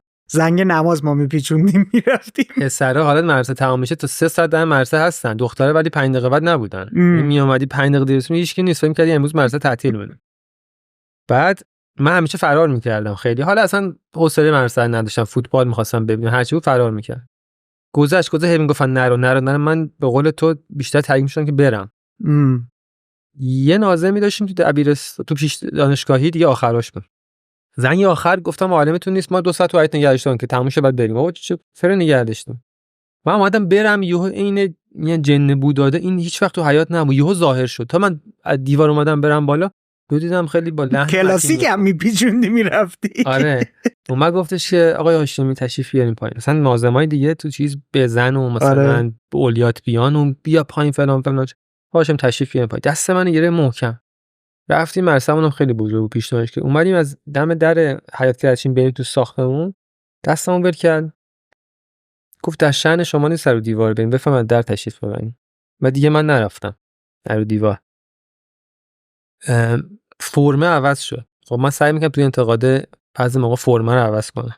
از یه دید میپردازی، بعد یه دید دیگه بهش میپردازی، بعد یارو یه جا این گیر میکنه، میفهمه که من اینجا ارتباط باش میگیره و متوجه موضوع میشه. تو کتابم دیدی دیگه میام این مثالای عوض میشه. آره. خب از این یه بار مثلا بیاد راجع به تغذیه میگه از این باب بگو، از این باب بگو، اون دوستت مثال میگه اسم یکی دیگه رو بیار. یه مثلا راجع به بیزنس، راجع به ارتباطات میگن، یه بار برو تو اتریش که آدم افغانی دیدی، یه بار تو ایران کارمندت بود، یه بار اون یه جای آدم اتصالش برقرار میشه و میفهمه که آقا ارتباط خوبه با کیفیت برات خوبه. شاید با اون بیزنسمنت که تو اتریش من دیدم افغان بوده ارتباط برقرار نکنه، چون اصلا هیچ وقت در ردای یک آدم بیزنسمن نبوده که بتونه ارتباط برقرار کنه با این. ولی مثلا کارمند بوده، راجع به کارمندم صحبت کنم بفهمه که مثلا میگم این استفاده داد اینجوری شد این دوباره استفاده داد، این تجربه رو داشته، میگه اینجا فهمیده. پس سعی کنیم از دریچه‌های مختلفش بپردازی، یه جا آدمه اونو بگیره. این پویاییه به واسطه شخصیت خودت و ویژگی خودته، یا این رو هم نگاه ابزاری داری بهش؟ جفتش. به هر حال من نگاه ابزاری دارم، ولی باید اونو لمس کرده باشم که بپردازم بهش. وقتی من میگم مثلا تو این ورزشین، تو اون ورزشین، تو اون ورزشین، من با اون سه تا ورزشو کرده باشم که بتونم بگم خواص این ورزشینه. وقتی میری باشگاه مفصلات درد میگیره، وقتی میری موج سواری نمیدونم حالت بهتره، نمیتونم از رو مقاله بگم که بعد خودم مفصل درد رو کشیده باشم و خودم موج سواری رو کرده باشم. و وقتی میگم اینو بخور اینجوری میشه، اونو بخور اونجوری میشه، بدونم خورده باشم که آقا من این غذا رو خوردم، مزهش چشیدم و راجع به اون دارم نظر میدم. واقعی نیست برای افراد اگر خودتون تجربه نکرده باشی. به هر حال هم از دیدگاه ابزاری و استوری تیلینگ و داستان سراییه که به آدم‌ها یه چیزی رو بفهمونی. همین که باید تجربه کرده باشی که اون چیزی که میخوای منتقل کنی براشون ملموس و شیوا باشه. تو این چیزی که تو کتاب خوندی قطعاً به نظرم هیچ جاشو فکر نکرده که اینا دروغه، اینا یه جایی آورده شده، همش برات انگار ملموسه. میدونی آقا مثلا حتی من میتونستم دروغ بگم ژاپن نرفته باشم، راجع ژاپن بنویسم، باید سرچ میشه، ولی برای تو انقدر ملموس بودی 1 در 1000 شک نکردی. الان اصلا یه سوالی برام ایجاد شد. آدما بخوان کتابو تهیه کنن مسیرش درسته یا نیست؟ چون یادم من یه سری حضوری میزنم تو شهرها، اصلا نداریم اینترنتی، فعلا نداریم. فعلانی که میگم زمان ضبط این پادکسته، حضوریه. مثلا میگم این شهر یه روز فلان جا میفروشه. چرا این کارو داری میکنی؟ دلایل مختلف داره. یعنی نگاه مارکتینگیه؟ یه سری محدودیت دارم. یک نکته خیلی مهم اینه که یه چیز مارکتینگی، این نیش مارکت، یعنی مثلا چیزی که بازار انبوه نداره، مثلا مثل ردبول، مثل بله. اینا من خودم به آدما مشاوره میدم، تدریس میکنم، میگن این نباید در اختیار انبوه قرار بگیره. مثلا یه بستنی طلا بود تو برج میلاد، مثلا قدیم 250,000 تومان. بله. خبرش پیچید، اومدن رستوران‌ها رو گرفتن، اونو گرفتن، شما فلان فلان شده ایشون. یکی درست کرده که دوست داره بخره، پولشو داره بخره. اینا هم ماجرای سوئیس کردن است که گفتی دقیقاً دیگه. خب اون بستنی نباید پخش بشه خبرش. شما یه کنسرتی داریم، اومدی مثلا قطعه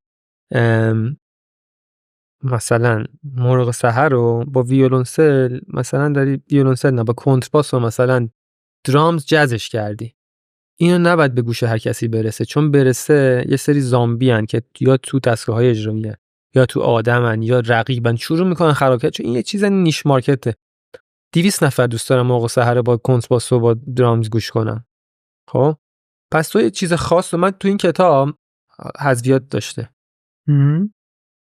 حذفیات سیستماتیک یا از ساید خودت؟ نه برای ممیزی برای مجوز.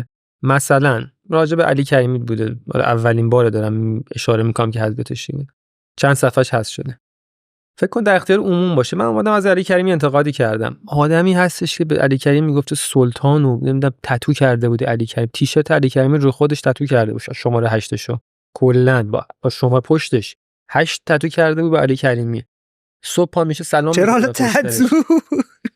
سرچ بکنی هست. صبح پا میشه سلام میکنه، به شب پا میشه با خدافظی به علی کریم میخوابه. این آدم بخونه کتاب میاد تو خیابون با چاقو منو میزنه.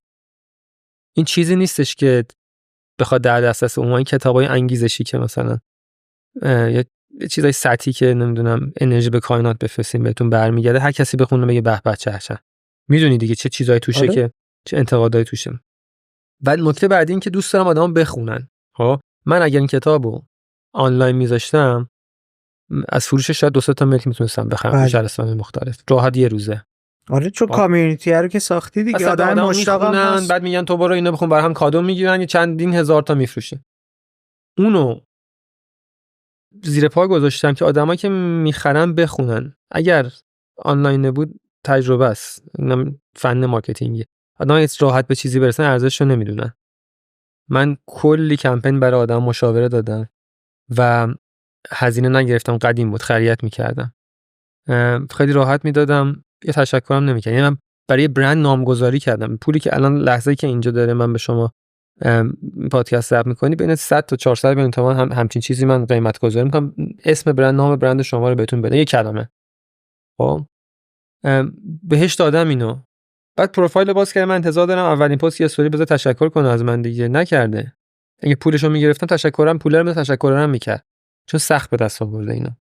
اگه 8 تا جلسه بهاش رو پرداخت کرده. من دوست دارم آدما بخونن اینا.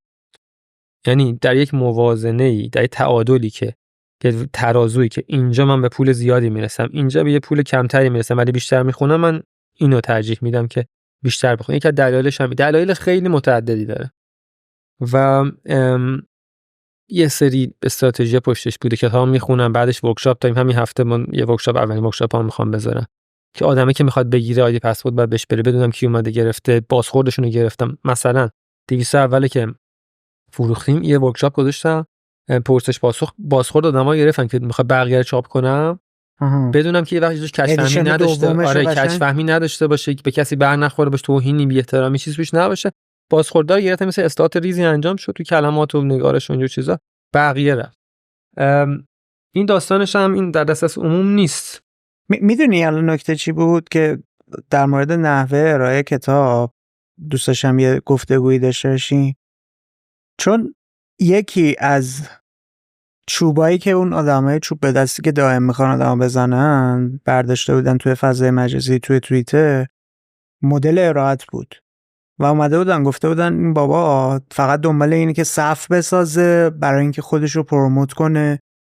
و نکته خنده‌دار برای من این بودش که خودتو روی اون چیزا اصلا مانور ندادی. خود آدم ها اگر اومدن مثلا صفی هم تشکیل شده، اونها رفته بودن سمت اینکه بگن الان اومدیم فلان کارو بکنیم، چون میخواستن از توجهی که اسم تو براشون ایجاد میکنه بهره برداری کنن.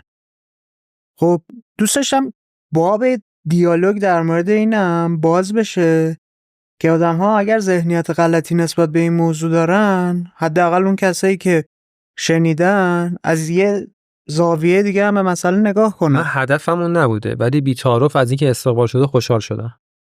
ولی برای اینکه بدون مطمئن شین که من هدفم طولانی بودن صف نبود، اینو بدون که من تو یک تعطیلی طولانی گذاشتم، مثلا سه شنبه، چهارشنبه، پنجشنبه، جمعه مثلا تعطیل بود، سه شنبه، چهارشنبه تعطیل بود، پنجشنبه که قاعدتا تعطیل میشه، جمعه هم تعطیل بود. تو این شرایط توی اردیبهشت پس فکر کنم مدل عمومی کردن و خبررسانیش هم جوری نبودش که مثلا یک ماه کار کرده باشی، حبابه رو ایجاد کرده باشی که آقا من یه کانالی دارم، اصلا تو پروفایل اینستاگرام نگفتم، یه کانالی دارم که خیلی تعدادش محدوده، اونجا گفتم آقا میخوایم بیان اینجا، چون نمیخوام واقعا دست هر کسی. واقعا باورت نمیشه لمس نکردین که هر چیزی نباید دست هر کسی بیفته.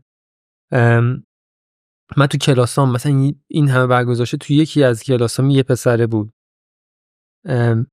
نمیخواستم این تو کلاس باشه، مدل اون بقیه کلاس ها، مدل اون فیلتری که بعد میشه نه، و من خیلی زجر میکشیدم از اون کلاس و هی میخواستم اینو من از کلاس حذفش بکنم، پولشو بدم، اینم اجحاف در حقش، بنده خدا میخواد اینو یاد بگیره.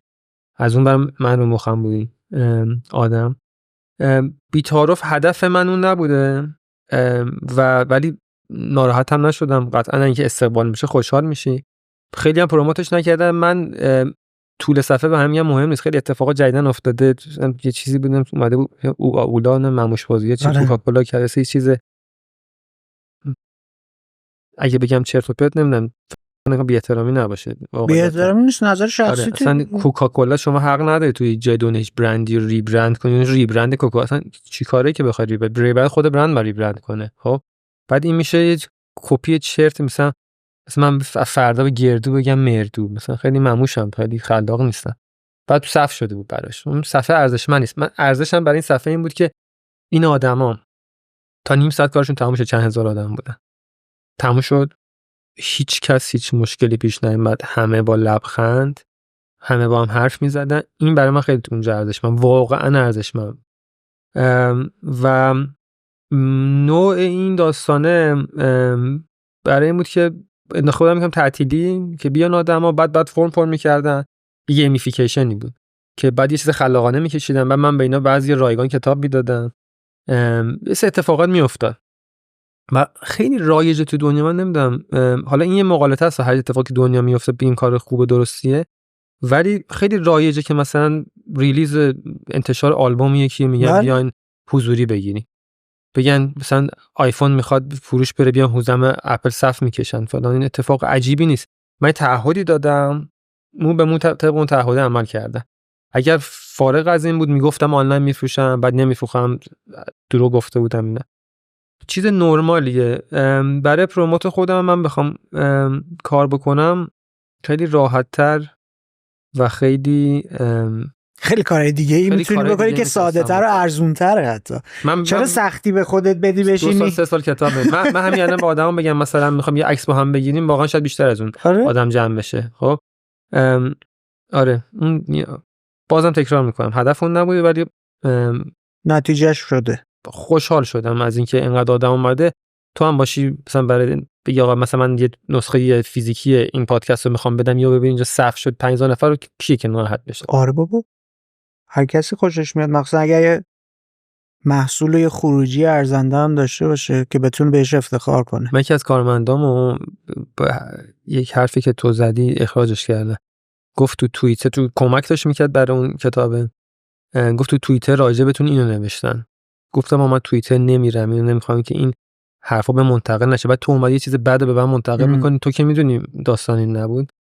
بعد اون لحظه اخراج نشد، ولی بعدن یه چیز دست به دست اینم اضافه شد بهش. اینکه میگی مثلا یه دونه اون برام فرستاد نمیدونم چی میگه، ولی خب معمولا کسایی که تو توییترن من به قشر تخریبگران ازشون یاد میکنم که نشستن فقط گیر بدم، هیچ خودشون هیچ چیزی ندارن معمولا. هیچ اگه داشته باشی شما، اگه یک بار یه روز یه بقالی داشته باشی، هیچ وقت یک کارآفرین تحریم نمی‌کنی. یه روز. پس کسی که میاد این همه صنعت و استارتاپ رو تحریم میکنه، معلومه یه روز قائم مقامم توی بقالی نبوده. یک روز داشته باشه و سختی ببینید توی مملکت چه سختی داریم، این کار نمی. اگر یک روز یه چیزی تالیف کرده باشی، حتی توی گروه خانوادگی یه شعر طنز گفته باشی، ارزش یه کتابو میدونی و اول می تعریف میکنی، بعد میگه به نظر من اینشم خوب نبود. اگر اومدی تاختی که این فلانه این بیساره، معلومه که باید قطعا تو اون آدمایی که این چیزو نوشتن سطحشون مشخصه میانگین چیه.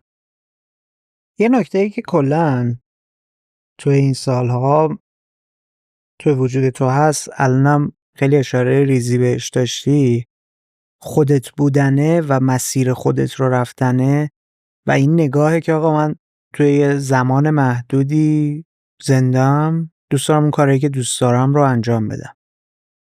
وقتی خب مرور میکنم میبینم ردلاین اومد یک جایی قرار گرفت به واسطه خروجی که داشت. خروجیش حالا چی بود؟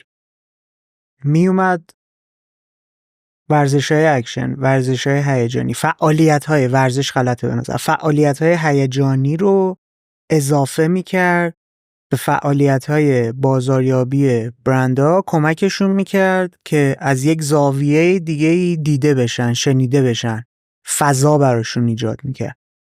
این به واسطه شخصیت خودت بود. یعنی مثلا تو نوجوانی آدمی بودی که فعالیت‌های هیجانی دوست داشتی، ریسک کردن رو دوست داشتی و بعد اومدش تبدیل شد به یک کسب و کار، یا احساس نیاز می‌کردی، میگفتی آقا فلان فعالیت‌ها داره اتفاق میفته، هیچ کس نمیره انجامش بده، من برام انجامش بدم. خیلی پیچیده بود. کار هیجانی کردم، ولی اینم جزء اولین جاست میگم من خیلی میترسیدم از کار هیجانی. برای که ترسم بریزه رفتم دونه دونه امتحان کردم و تقریبا هر چی کار بگید مثلا تو دنیا بوده، هیجانی، از هواپیما پریدن، سوینگ بوده، بانجی بوده، جای مختلف دونه ارتفاع مختلف اینا انجام دادم. این چالش شخصی برای خودت بوده اول؟ آره دیگه، حس می‌کنم در بندم، وقتی یک چیزی میترسم ازش در بندم. خواستم از این بنده رهاشم. خیلی اینجوری نبودم. بعضی مثلا آدرنالین جانکی، یعنی معتاد آدرنالین، میرن میکنن و حالشون خوب میشه بیش فعالن، اینجوری نبودن. یه چیز روتینی بوده، میرفتم عادی بوده. خیلی پیچیده است بخوام بگم، واقعا 2 ساعته. من کار ورزشی میکردم، کار تصویر میکردم، شده بودم کارگردان تصویربردار ورزشی و با ردبول کار کردم، چون کارگردان ردبول تو ایران بود، رسمی ها، دفتر ردبول تو ایران. بعد ردبول تعطیل شد بنا به دلایلی، بعد آیسی ماکی تو همون هولدینگ رونق گرفت، گفتن خب شما بیان کاراشو بکنین. چند تا کار کردیم، خیلی رونق گرفت، شرکت خودمون رو زدیم. ولی اون کارهایی که میگی کارهای هیجانی، اون چیزی بود که ما بی تو سی اینا رو انتشار میدادیم. ما خیلی کارهای دیگه میکردیم بی تو بی، چون برای عموم جذاب نبود اینا رو منتشر نمیکردیم. من مثلا استراتژی تولید محتوا میدادم به آدامس مثلا که چیکار بکنه، بیلبورد تو چه جوری بزنی، اینو بکن. خب من بقیه کجا بفهمن من اینو دادم؟ خب برای همین اونا چون برای اون جذاب بود، از اونجا بازخورد میگرفتیم، مخاطب میگرفتیم، ولی خیلی کارهای دیگه میکردیم مارکتینگی. که روز اولی که راه انداختم من دفتر نداشتیم، تو لابی خونه‌مون جلساتمون می‌ذاشتیم. صحنه شدم، بچه‌ها گفتن من این کار 3 سال انجام میدم، یا یکی از شماها بعد از 3 سال جای من میشینی یا تعطیلش میکنم. بعد از 3 سال کسی نشست تعطیلش کرد، چون برنامه‌م این بود که تا 3 سال من میتونم اینو راهبری کنم. چرا؟ برنامه زندگیمه دیگه، مثلا کسب و کار دیگه دارم. خسته میشی یه کاری رو مثلا ادامه بدی، تکراری روتین میشه. مثلا تو صنعتم همینه، میرم قالبو میسازیم، دستگاه رو میخرم، نصب میکنم، حمل میکنم، دستگاه رو میارم، نمونه میزنیم، بعد تایید که میگیری یه ما کار میکنه، اصلا حوصله ندارم این داره میفروشه، چند تا میفروشه، حساب رسی کنیم، نمیدونم بهای تمام شده چقدر، اما گردانی که اصلا حوصله. یکی این بود، دوم که نه، برنامه زندگیه. یه سنت میرسه یه جا، نمیدونم تغییراتی میخوای انجام بدی، خانواده یکی سنش اینجوری شد، نوه اومد تو خانواده، مامانت میره سمت تو، باید جای اینو پر بکنی تو کابینش. میگه اینا رو میدیدم که میخواد اتفاقا بیفته و میدونید که از توانم خارجه. و الان به صورت فریلنس یا مشاوره میدم یا کمپین طراحی میکنم، استراتژی میدم. برای من جالبه که فعالیتی رو داشتی میکردی 4-5 سال انجام ندادی، یه سری مشتری‌ها داشتی ممکن برای 8 سال 10 سال پیش، ولی هنوز دارن میان باهات کار میکنن، میان با شخص خودت پروژه‌ای کار میکنن.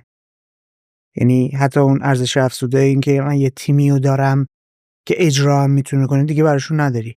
چه ویژگی‌هایی داشتی که بعد از 7-8 سال هنوز دوست دارن باهات کار کنن؟ یکی و اولش ویژگی انسانی بوده، خیلی مهمه. صداقت و نظم و ارائه زمان دقیق و اینا. دروغ چرا؟ من اول این کار خیلی علم اکادمیکی نداشتم، تجربی بود، رفته کسب کردن خیلی زیاد شد.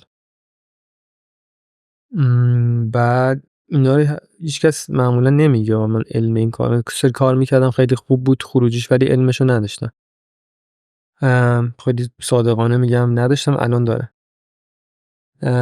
و خلاقیت تو کار و این جسارتی که دارم، مثلا اون موقعی که من ناکجا میری برای اسنپ انجام دادم، یه کارایی من کردم خودم نگاه میکنم، شریکم داشتن چند وقت پیش فرستادن، اون من چه جرأتی داشتم این کارو میکردم. همین الانم باز محقق شه میکنم و میرم تو دلش جسارت و جرأت و این چیزا رو داره.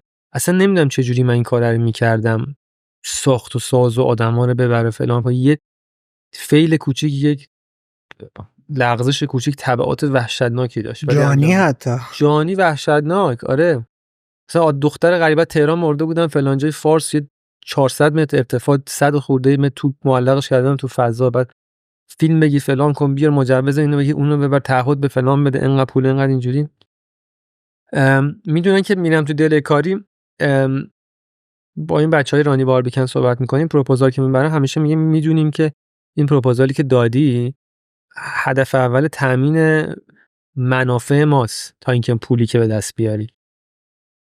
مثلا من ایده‌ای که به برندها میدم یه جور ایده میدم، پول خوبی بابت ایده استراتژی میگیره، ولی یه کاری میکنم که پول تولید محتوا ندن اینا، یعنی کار میکنم مردم محتوا بسازن براشون.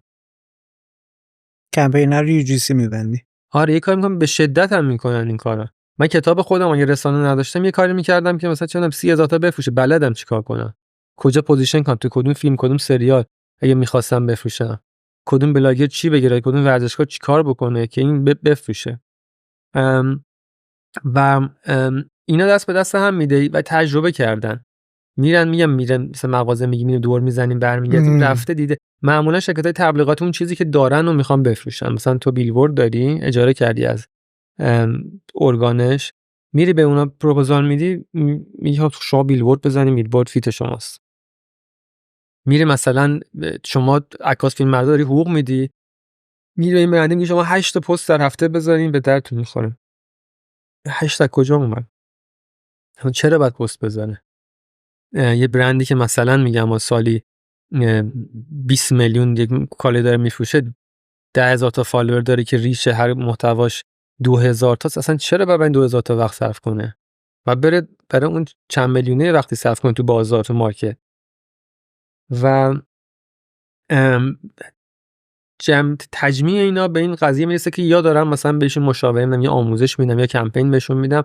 اگر با من کار نمیکنن معمولا به دو تا دلیل اصلی که میگم آقا اجراش هم خودت انجام بده که نمیرسم، یا سعی کردم با سری پارتنرشیپ کار کنم که نتایج خوبی نداشت، یا اینکه منعای سانسوری و مدیر عامل و خیلی زیاده که ایده‌ای که میدیم معمولا به یکی برمیخوره، یه چیزی میشه وسط. 90% ایده قبل اینکه بشه اجرا کرد یه جای مشکلی داره که اتفاقی بیفته به اون جا نمی انجامه، یا نظر مبلغ و اینا بعضی موقع. یه نکته جالبی که تو صحبتات داشتی دقیقا اون ویژگی ها رو ویژگی هایی که برای اون آدم هایی که امیدواری به واسطه فعالیت اجتماعیت باشون آشنا بشی بر مورد خودت اسپردی. یعنی گفتی صداقت داشته باشن، پای حرفشون وایسن، منظم باشن، علاوه زمانبندی، آدم بتونه روشون حساب کنه. و الان خودت در مورد خودت علت این که کسب و کارها بعد این همه سال هنوز باهات کار میکنن و همون ویژگی ها گفتی. من دیروز ثبت نام کلاس داشتم، یه مشکلی از تیم فنیمون بود، مثلا 10-15 نفر پول بیشتری زدن، خودشون آگاهانه ترسیدن پر بشه، مثلا به جای 1 میلیون 2 میلیون زده یا به جای 1 میلیون 11 میلیون زده. من اولویتم این 2 روزه این بوده که پول این آدما رو برگردم. اگه کارت هم سخت داره، اگر پشتیبانی زرین پال یه چیزی داره استعداد وجه، من قدیم ثبت نام کردم که فعالش کرده بودم که درست بشه، 200 بار زدم اینو نشده، پشتیبانی گذاشتم چرا فعال نمیشه که این پول اینا سریع برگرده، بیاد آنی هم داره برای نشده. به کارمندا گفتم آقا پول میزنم به حساباتون، شما دونه اینا رو بزنید که سخت داره. میتونستم یک هفته نذارم آقا اشتباه تو بوده، تو دیدی این مبلغ اینو نباید میزدی. خب من دوست دارم آدمی که باش کار میکنم همچین ویژگیایی داشته باشه. یه بار یکی از پروژه‌ای که بچه‌ام معمولا بودجه بندی می‌کردیم برای اجرای پروژه، اومد با خوشحالی گفتش که این دفعه بودجهمون هزینه‌مون هم بودجهمون بیشتر نه کمتر هم شد. گفتم چه جوری؟ ما همه چیز پیش بینی می‌کردیم، همیشه چیزی هم فراتر میره. گفت رفتیم پای پرواز بلیت نداشتیم، بلیت بگیریم، طرف کارت کشیده مثلا قدیم بود 750 تومن، دو تا 750 دو تا 75000 تومان کشید، نفهمی. گفتم خب تو که فهمیدی. او خب نفهمید دیگه. حالا من گفتم نه تو فهمیدی، بعد بری بهش بگی. پیدا کردیم اون آدم رو از روی مثلا شماره چیزا، بعد اونم میگفتش که نه بزنیم به حساب شخصی. میگفتیم نه ما مطمئن شیم که به حساب شرکت میدیم، بعد شاید تو ندی به اون شرکت. از یه حال چالشایی که باش داشتیم، ولی خب اینا تو ذهن من نقش می‌بنده. این آدم فوق العاده فنی قوی بود، ولی از اون روز به بعد اصلا مدل فکریش همخوان نبوده با مدل فکری. از اون روز به بعد من این آدمو یه شکل دیگه می‌دیدم. نمیتونست اعتماد کنیش. فنیش برام دیگه نمودی نداشت خیلی. این پله اول تو کار به نظر من این ویژگی انسانیه، بعد میرسیم به فنی‌ها. چون یه موقعی بعد تو کاست میذارن، یعنی یه آدم متخصص خوبه. تو پزشکی داریم و من بچه چند وقت پیش نوزاد متولد شده، گفتن این مشکل تنفسی داره. 3 روز پول گرفتن به دستگاه واسه که بغل مادرش باشه دستگاه واسه کردن فلان کردن تو اتاق فلان پول بگیره ببین این کارو کن که الکی گفتن. بچه نوزاد متولد شده مشکل نداشته، پزشکان اومدن گفتن از کجا گفتیم نداشته، بلکه پول بیشتر بگیرن. تو متخصص بیمارستان چند نفر پزشک اینا دست به دست هم میدین، یعنی تو بچه‌تو دادی دست آدم بی وجدانی که 3 روز اول به جای اینکه آغوش مادر یک عمر زندگیش این محبت روز اول مادر رو نگرفته که تو پول در بیاری. حالا اونو فکر نکن بهش، به این فکر کن که چه استرسی تک تک اون اعضای خانواده، مادره، پدره، حالا 20 سال دارن تا آخرون بشه، این بچه 70 سال داره. آره اونم هست دیگه. یعنی فشارهایی که اونا دارن تجربه میکنن و باید بهش اضافه کنی 1000 تا اون واقعا آره چی میشه چی نمیشه. بعد اصلا تجربه این که هم این قصه تا آخر اون با بچه همراهشه، با نوه های بچه هم همراهشه، چون برمیگرده میگه که آقا موقعی که من به دنیا اومدم پزشکا برای پول بیشتر گرفتن همچین بلایی سر پدر مادرم در آوردن و یک تصویر بد و یک بی‌اعتمادی نسبت به پزشکا، نسبت به آدم‌ها کلاً تو زندگی ترجیح میدم به جای اینکه سزارین مثلا آدم تو 2 دقیقه انجام بده ولی این کارو بکنه تو 3 دقیقه انجام بده، خب بخیه‌اش هم کج کله باشه ولی بدونی دروغ نمیگه بهت. بدونی امروز این به خاطر اینکه میخواد مسافرت بره الکی نمیگه امروز وقت زایمانت شده، یارو میخواد بره مسافرت میگه نه اوضاع خرابه بیا زایمان کن. و این صداقت تو کار برای من خیلی تو زندگی تو کار خیلی اولویته و خیلی راحت دگمه آدما رو خاموش محو میشه از زندگی، نیست انگار نبوده تا الان. این تلویزیون دیدی خاموش کنی چی میشه تموش انگار نبود، هیچ خاطری هم ازش ندارم. کار میکنم باهاش، الان که دارم صحبت میکنم با یه کسی صحبت کردم 1 میلیارد خورده پوله، گفتش که میدم شرط، مثلا گفتم شرط مثلا بهت میگم، مثلا گفتم 2 ماه بعد بدی، گفت باشه فلانی کاری کرد پروژه رو گرفت، ایده و استراتژیشون هم ممنون، بعد من میام آموزش میدم فلان میکنم، بعد گفت اینو نمیتونیم بعدی که قرارداد بس نمیتونیم 2 ماه بدیم، مثلا بیا 4 ماه بدیم. گفتم نه خداحافظ، بلاک از همه جا. از 1 میلیارد خورده گذاشتم من بخوام یه چیزی تو دیجی کالا بخرم 200 تا بالا پایین میکنم 1000 تومن ارزان‌تر بشه. خب نمیرم بازار گل گیاه بخرم 10 میلیون تومن، تو دیوار دست دوم پیدا میکنم 5 میلیون تومن. یعنی پوله برام مهمه. خب ولی خاموش کردم چون این آدم عامیانه دبه کرده و تخصص این رزومه من بود، قرار بود کمپین فلان شه، اصلا برای من مهم نیست. این اتفاق خیلی مهم‌تره. حالا هم تو کتابت بهش اشاره کردی، دیدم تو صحبتات امروز اشاره داشتی بهش. منابعمون محدوده دیگه، زمانمون محدوده، انرژیمون محدوده، باید بهترین استفاده رو ازش ببریم دیگه. مثلا علم اقتصاد میگن علم تخصیص منابع محدود، این نیازهای نامحدوده. حالا اقتصاد فراتر بریم، منابع عمرمون، پولمون، آب، نفت، همه اینا محدوده ولی نیازها نامحدوده. ما میخوام بریم کجا؟ ماه میخوام بریم، مریخ میخوام بریم، زحل بریم، کجا هر چی بگیم میتونیم بیشتر بریم. بله. خب چقدر میخوام پول در بیاریم؟ چقدر میخوام مسافر؟ همش نامحدوده. و این اتفاق آره محدودیت هست. سعی میکنم تمرکزم رو اون باشه که خیلی هدر نره. بتونیم مدیریتشو. بریم سمت جمع‌بندی. بریم سمت جمع‌بندی. تو گفتگویی که امروز داشتیم، اول از همه من متوجه شدم موقعیتی که اسمش رو کوزی کورنر داری میذاری جاییه که تو رو آنقدری غرق در فعالیت فکر کردن اون امر میکنه که زمان و مکان رو گم میکنی. اونجا جاییه که تو میتونی خلاق‌ترین حالت ممکن خودت رو تجربه کنی. حالا ممکنه یک موقعیت فیزیکی باشه، ممکنه یک موقعیت زمانی باشه، هیچ محدودیتی براش نداری، ولی توی یک استیتیه که تو توی اون تمام تمرکزت و حضورت و توجهت توی اون لحظه است. حتی تو صحبتات به اینا اشاره کردی اون آدمایی که توی مهمونی گوشیشون دستشونه به خاطر اینکه اون موقعیت رو میخوان ازش فرار کنن دارن پناه میبرن به گوشیشون. این مدلی نیستش که طرف چه میدونم داره لذت میبره از اون چیزی که توش قرار داره، لذت نمیبره، داره میره اون سمت. اومدیم جلوتر در مورد این با هم دیگه گپ زدیم که چرا همچین شخصیت شبکه اجتماعی داری. من تو ذهنم این بودش که ممکنه کاراکتری که خلق شده یک کاراکتری باشه برای اینکه بیاد انتقاداتی رو انجام بده، برای اینکه بیاد به واسطه اون انتقادها توجه جلب کنه، ولی متوجه شدم نه، کلاً اصلا شخصیتت اینطوریه که نگاهت به سمتی میره که در سطح مشاهده‌گری اون نقاط ضعف رو ببینی و بعد که میبینی باز دوباره چون شخصیتی داری که دوست داری همه چی رو بهبود بدی، میای میسنجی، تحلیلشون میکنی، درک کنی، ببینی نقاط ضعف چیه و بعد چه فعالیتی رو میتونی انجام بدی برای اینکه اون رو بهتر کنی. سوال این شد که چرا اصلا باید همچین دغدغه‌ای وجود داشته باشه. در مورد این گپ زدی که دوست داری کیفیت خودت، زندگیت، اطرافیانت، دنیای پیرامونت و کل زندگی آدم‌ها، کل زمین رو تا جای ممکن بالاتر ببری.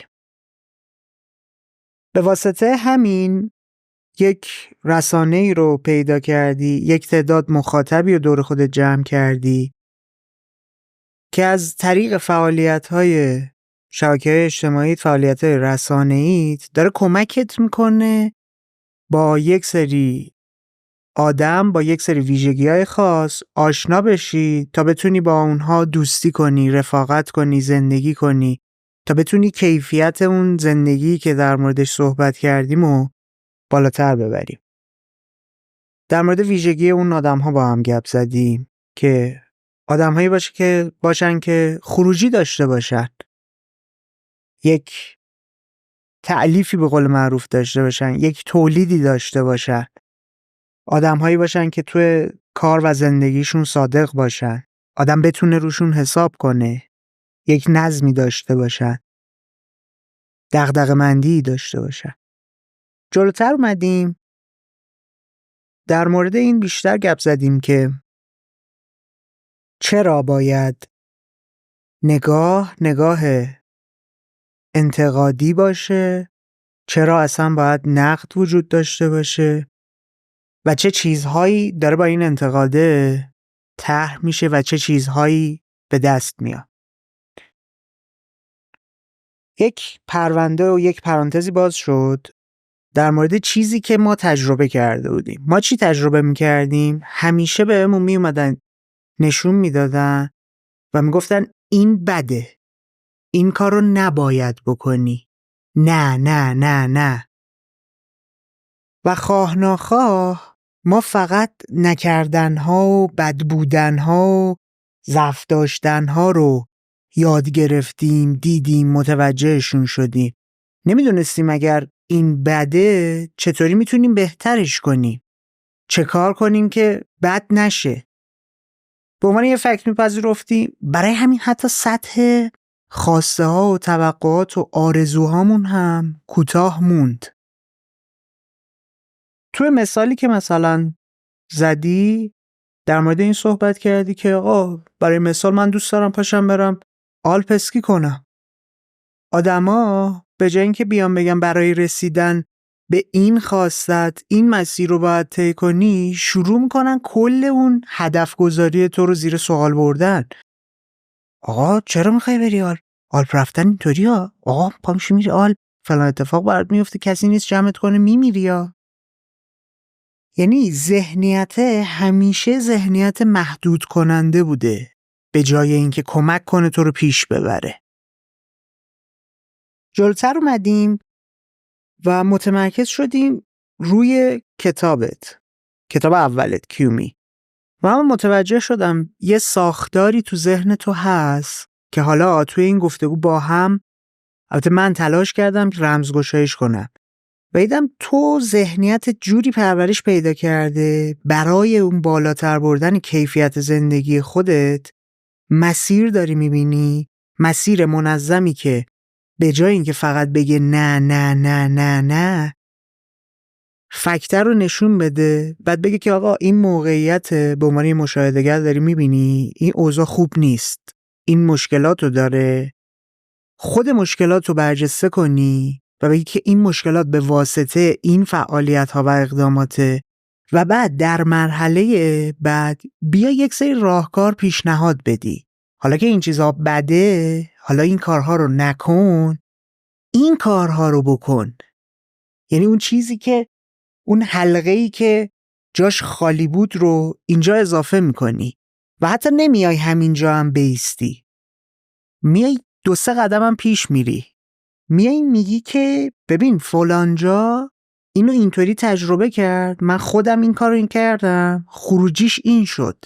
یعنی نمود عینیش رو هم به من مخاطب نشون میدی تا بتونی تشویق کنی که بره سمت تجربه کردنش. فقط یک دیتای تئوریک خام نباشه، از لحاظ عملی هم نتیجه رو بهش نشون بدی، نمایش بدی. در مورد این صحبت کردیم که توی کتاب همه چی حساب شده، مهندسی شده بود. و متوجه شدم ذهن تو، نظر تو از کودکی به این جلب شده بوده که آدم‌هایی که انگار بک‌گراند ریاضی داشتن، آدم‌هایی که ذهن طبقه بندی شده و منظمی داشتن، تو مخاطب کودک باهاشون بیشتر لذت می‌بردی. وقتی می‌خواستن یک چیزی رو بهت انتقال بدن، درک و دریافت دقیق‌تر و درست‌تر می‌شده. برای همین ذهنت رو کلاً اینطوری ساخته که اگر بخوام پیامی رو به کسی مخابره کنم، طبقه بندی شده و توی یک مسیر و در قالب یک تجربه بهش انتقال بدم. برای همین ساختار معماری خود کتابت هم این چنین بود. تو گام بعدی جلوتر اومدیم و با هم در مورد این صحبت کردیم که چه اتفاقی افتاده که بعد از سالها فاصله گرفتن هنوز یک سری از مشتری هایی که سالها پیش باشون کار کردی حاضرن باهات کار کنن و خیلی جالب متوجه شدیم اون ویژگی هایی که در آدم های بیرونی باعث جذابیت میشد تا بتونی ارتباط باشون برقرار کنی و باشون یک مسیری رو طی کنی تو طول زندگی، ویژگی هایی بوده که خودت در مورد خودت دیدی و برندها هم در تو دیدن که حاضرن به خاطرش باهات کار کنن. اگر بخوام کل گفتگومون رو خیلی خلاصه جمع‌بندی کنم، دیدگاه من نسبت به هوتن هاشمی و فعالیت‌هاش اینه که یک آدمی که دغدغه بالاتر بردن کیفیت رو داره در هر سطحی، اومده تا بتونه حتی شده با تلخی اول از همه موقعیت فعلی رو به آدم‌ها نشون بده و بعد بیاد یک سری پیشنهادات رو بهشون بده برای اینکه کیفیت زندگیشون، کیفیت خودشون، کیفیت اطرافیانشون رو بهبود بدن. جمع‌بندی من به نظرت تا چه حدی درسته، تا چه حدی غلط؟ تقریبا همش درست بود و خیلی نکات خیلی خوبی دیدی. یعنی من تو این کتابم خیلی مثلا راجبش نظر میدادن، این نقطه نظرات خیلی خوبی مطرح کرد. این طبقه بندی خیلی سختی بود. پیشنهاد میکنم به همه بنویسن واقعا، هم بدونن که کتاب. ما یه معلم زبان داشتیم یه روز اومد زبان انگلیسی تو راهنمایی گفت بیاین یه آزمون تستی 4 گزینه‌ای درست کنی. هر کی مثلا کامل درست بود من مثلا 5 نمره به نمره مثلا سولسش اضافه میکنم. ما سولس بود ما میکنم. بعد همه تو کلاس رد شدن، صحبتی نکرد، غیر مستقیم میخواست بگه آقا من در این هم آزمون ازتون میگیرم، خیلی کار سختی دارم انجام میدم که آزمونام ایرادی نداره، تو اینت مشکل داشته اونجا رو بد نوشته، تو اینجا رو اشتباه نوشته بودی. اصلا همین که به همین درجه برسیم، همینه که میگم این زامبیا که تو فضای مجازی هستن، اگر یه کار کوچیک کرده باشه میدونه تو 99 تا کار انجام دادی، اصلا بر فرض اون که شما میگین درست، ولی 99 تا رو شما باید ببینین، اون یه دونه هم در کنارش بگی. خب این از این منظر امروز ترجیح دوست داشتم یکم بیشتر موضوع بپردازیم. 50-50 شد، 50% به خودم، 50% موضوع بود. به موضوع آدما بیشتر توجه بکنن، چون خیلی اصلا من خودم و هیچ کسی آدمو کسی دیگه دوست ندارم. یعنی یه موضوعیت ها مهمه. حتی تو این کتاب مثلا امضا بده، عکس بگیر، اصلا اونم اومدی کتابو بگیری کلی نوشتم برای شما، امضا به چه دردت میخوره؟ با کلی نگارش کردم برای شما. خودم خیلی علاقه به اشخاص و به این چیزا، به موضوع، به این چیزا خیلی اهمیت میدم و تمام مواردی که گفتی خیلی برام جذاب بود. اگر در انتهاییم 2 تا نکته رو می‌خواستم بگم انتهای این ملافه. بله. یکی این که اینو تلقی نکنی، واقعا ستاپ و شاید آدما نبینن سخت افزار و ارزشی که برای این پادکست گذاشتی و به تبع برای من گذاشتی و برای مخاطب ارزشمنده. من جاهای دیگه بوده صحبت کردم و پادکست سخنرانی اصلا این تجهیزات نبوده، خیلی سطحی و ابتدایی و اصلا قبلش نه جلسه نه چیزی، ما با هم با آشنایی داشتیم. بله. و یک چیزای ضمنی رو با هم چک کردیم، تایم و نمیدونم چی قرار منتشر به چه اتفاقی بیفته و اینا رو با هم دیگه داشتیم. یه خواهشی دارم ازت که به بقیه هم گفتم، یا تو ضبط یا پشت ضبط بعد از ضبط، که شأن آدما رو حفظ بکنی. اگر یک آدمی رو در این جایگاه قرار میدی، یه آدمی از این جایگاه تو قسمت بعدی نذاری. یا یه بلاگر بیاد هم عرض من بشینی، مدیر مثلا مدیر عامل بنیانگذار مثلا دیوار میارین شما، بعد هفته بعد یه بلاگر مثلا ورزشی که نمیدونم حالا چه الفاظی استفاده کنم، نه اینکه بلاگر ورزشی بد باشه، با کیفیت یا یه چیز فاجعه‌ای بیاد بشینه تو اپیزود بعدی، حداقل بیام بگم آقا این فصل راجع به کارآفریناست، این فصل راجع به بلاگراست.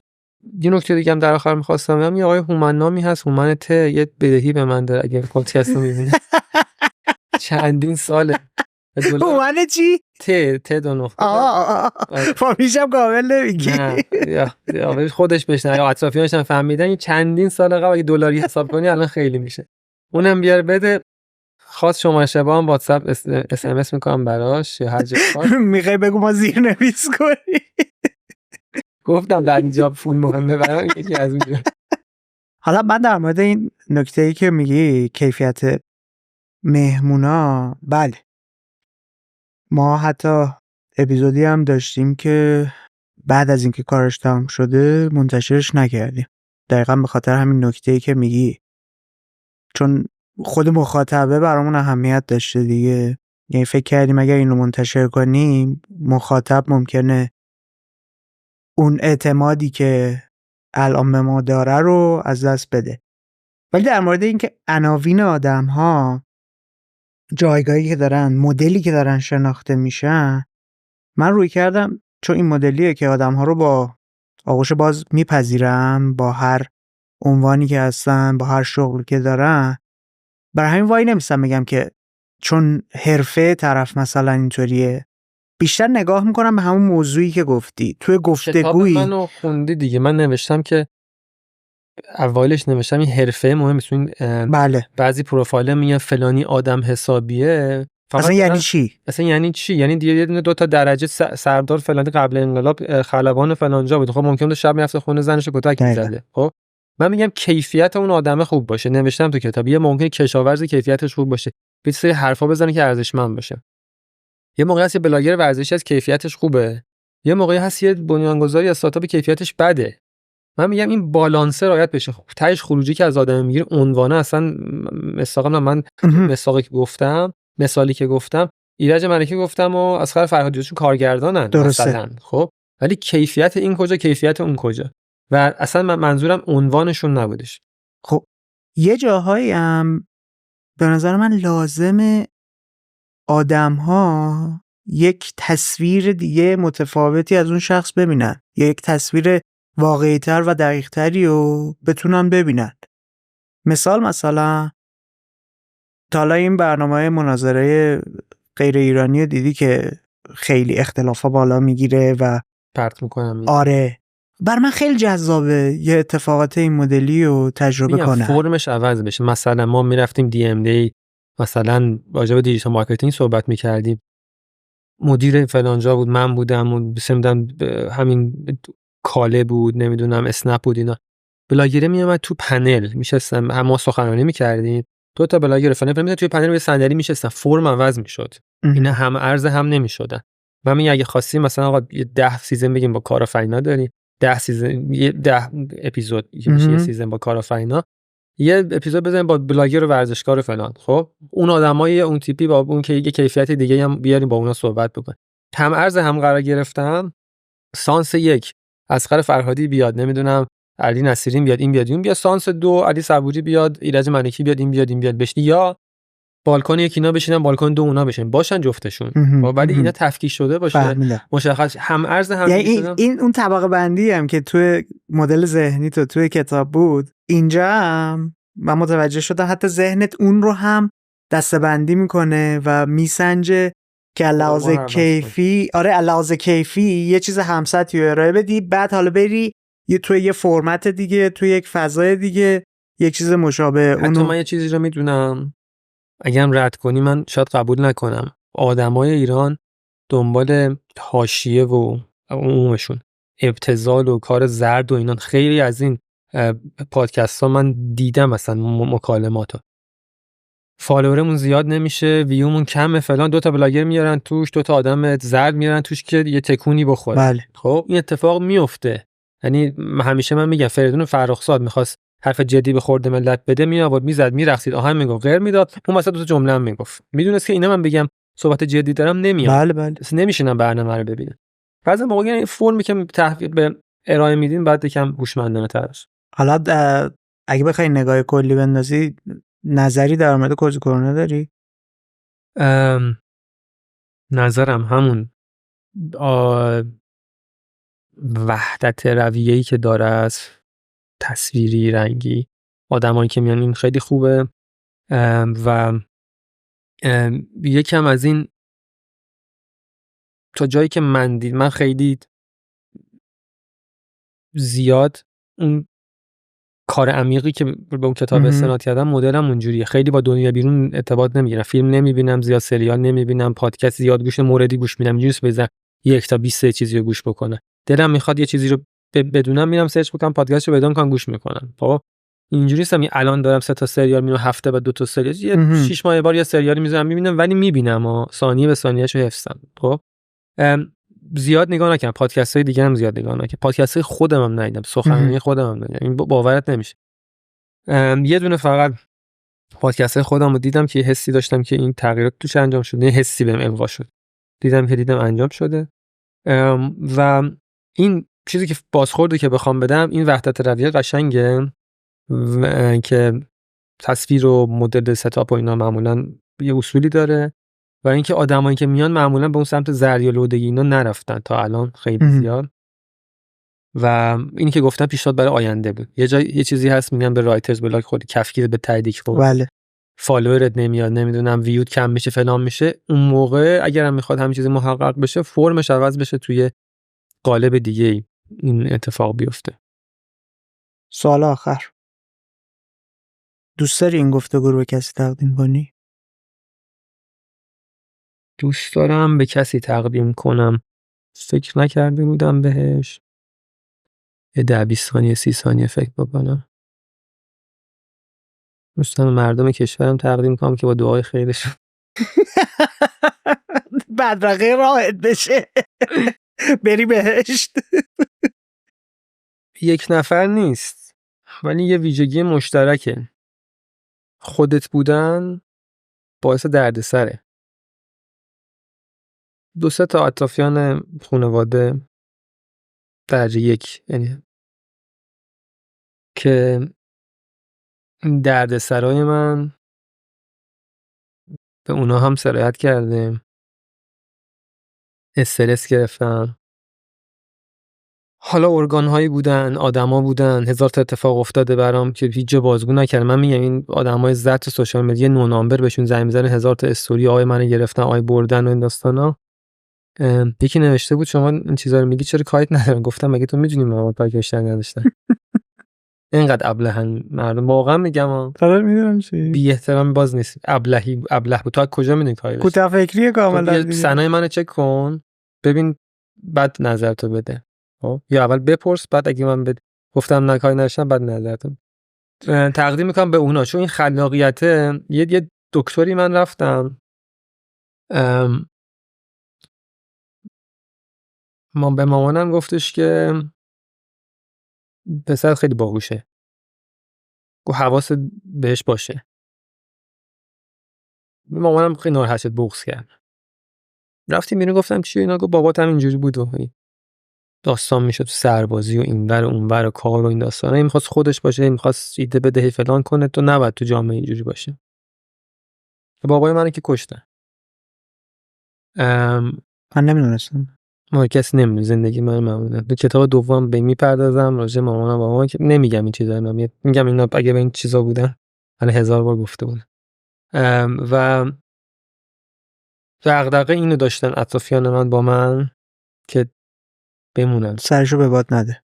آره اینو تقدیم میکنم به اونا که این خلاقیت و این خودت بودن باعث دردسر میشه و خیلی شده. و سختیش هم اینه که من مدلی هم که اینا رو عنوان نمیکنم، حتی اطرافیانم. مثلا یه بار یه استوری گذاشته بودم که اگر کسی بدون این هفته به من چی گذشت مثلا گریه میکنه، بعد اطرافیان فکر میکنن مثلا من دارم شوخی میکنم. دوستای نزدیکم نمی‌دونن. یا گفتم باشه بابا خودتو فلان نکن، میخوای اینجوری کنی. اینا خیلی با شوخی و طنز برخورد کردن، اصلا نپرسیدن که چی شده، که چه اتفاقاتی افتاده. تقدیم میکنم به اونا دیگه، نزدیکان که دیگه اسم نبریم، ولی بعد از دعای خیر مردم که فرزق راه هم بوده تقدیم میکنم به اونا 2-3 نفرن. آره بسیار بودن جون، دمت گرم اومدی کوزی کورنر. ممنونم ازت، واقعا من چسبید. مرسی. ممنون. همونطور که میبینید این یه کار تیمی و کلی آدم براش زحمت کشیدن. ازتون یه خواسته بیشتر نداریم. ما در کوزی کورنر دنبال این هستیم تا بتونیم تبدیل بشیم به یه رسانه و پادکست بین‌المللی. دوست داریم مهمون‌های غیر فارسی زبان رو هم دعوت کنیم تا با هم در مورد خلاقیتشون و فرایند خلاقشون کنجکاوی کنیم. اگر شما هم با ما هم مسیرید، کمکمون کنید با سابسکرایب کردن کانال یوتیوبمون، با معرفی کردن ما به دوستانتون تا کامیونیتیمون بزرگتر بشه. اینطوری اگر یک روزی از مهمون‌های بین‌المللی هم دعوت کنید، به خاطر اینکه رسانه مستقل بزرگی هستیم، امکان بله گفتن و حضورشون توی این برنامه بیشتر میشه. مراقب خودت باش، به زودی میبینمت.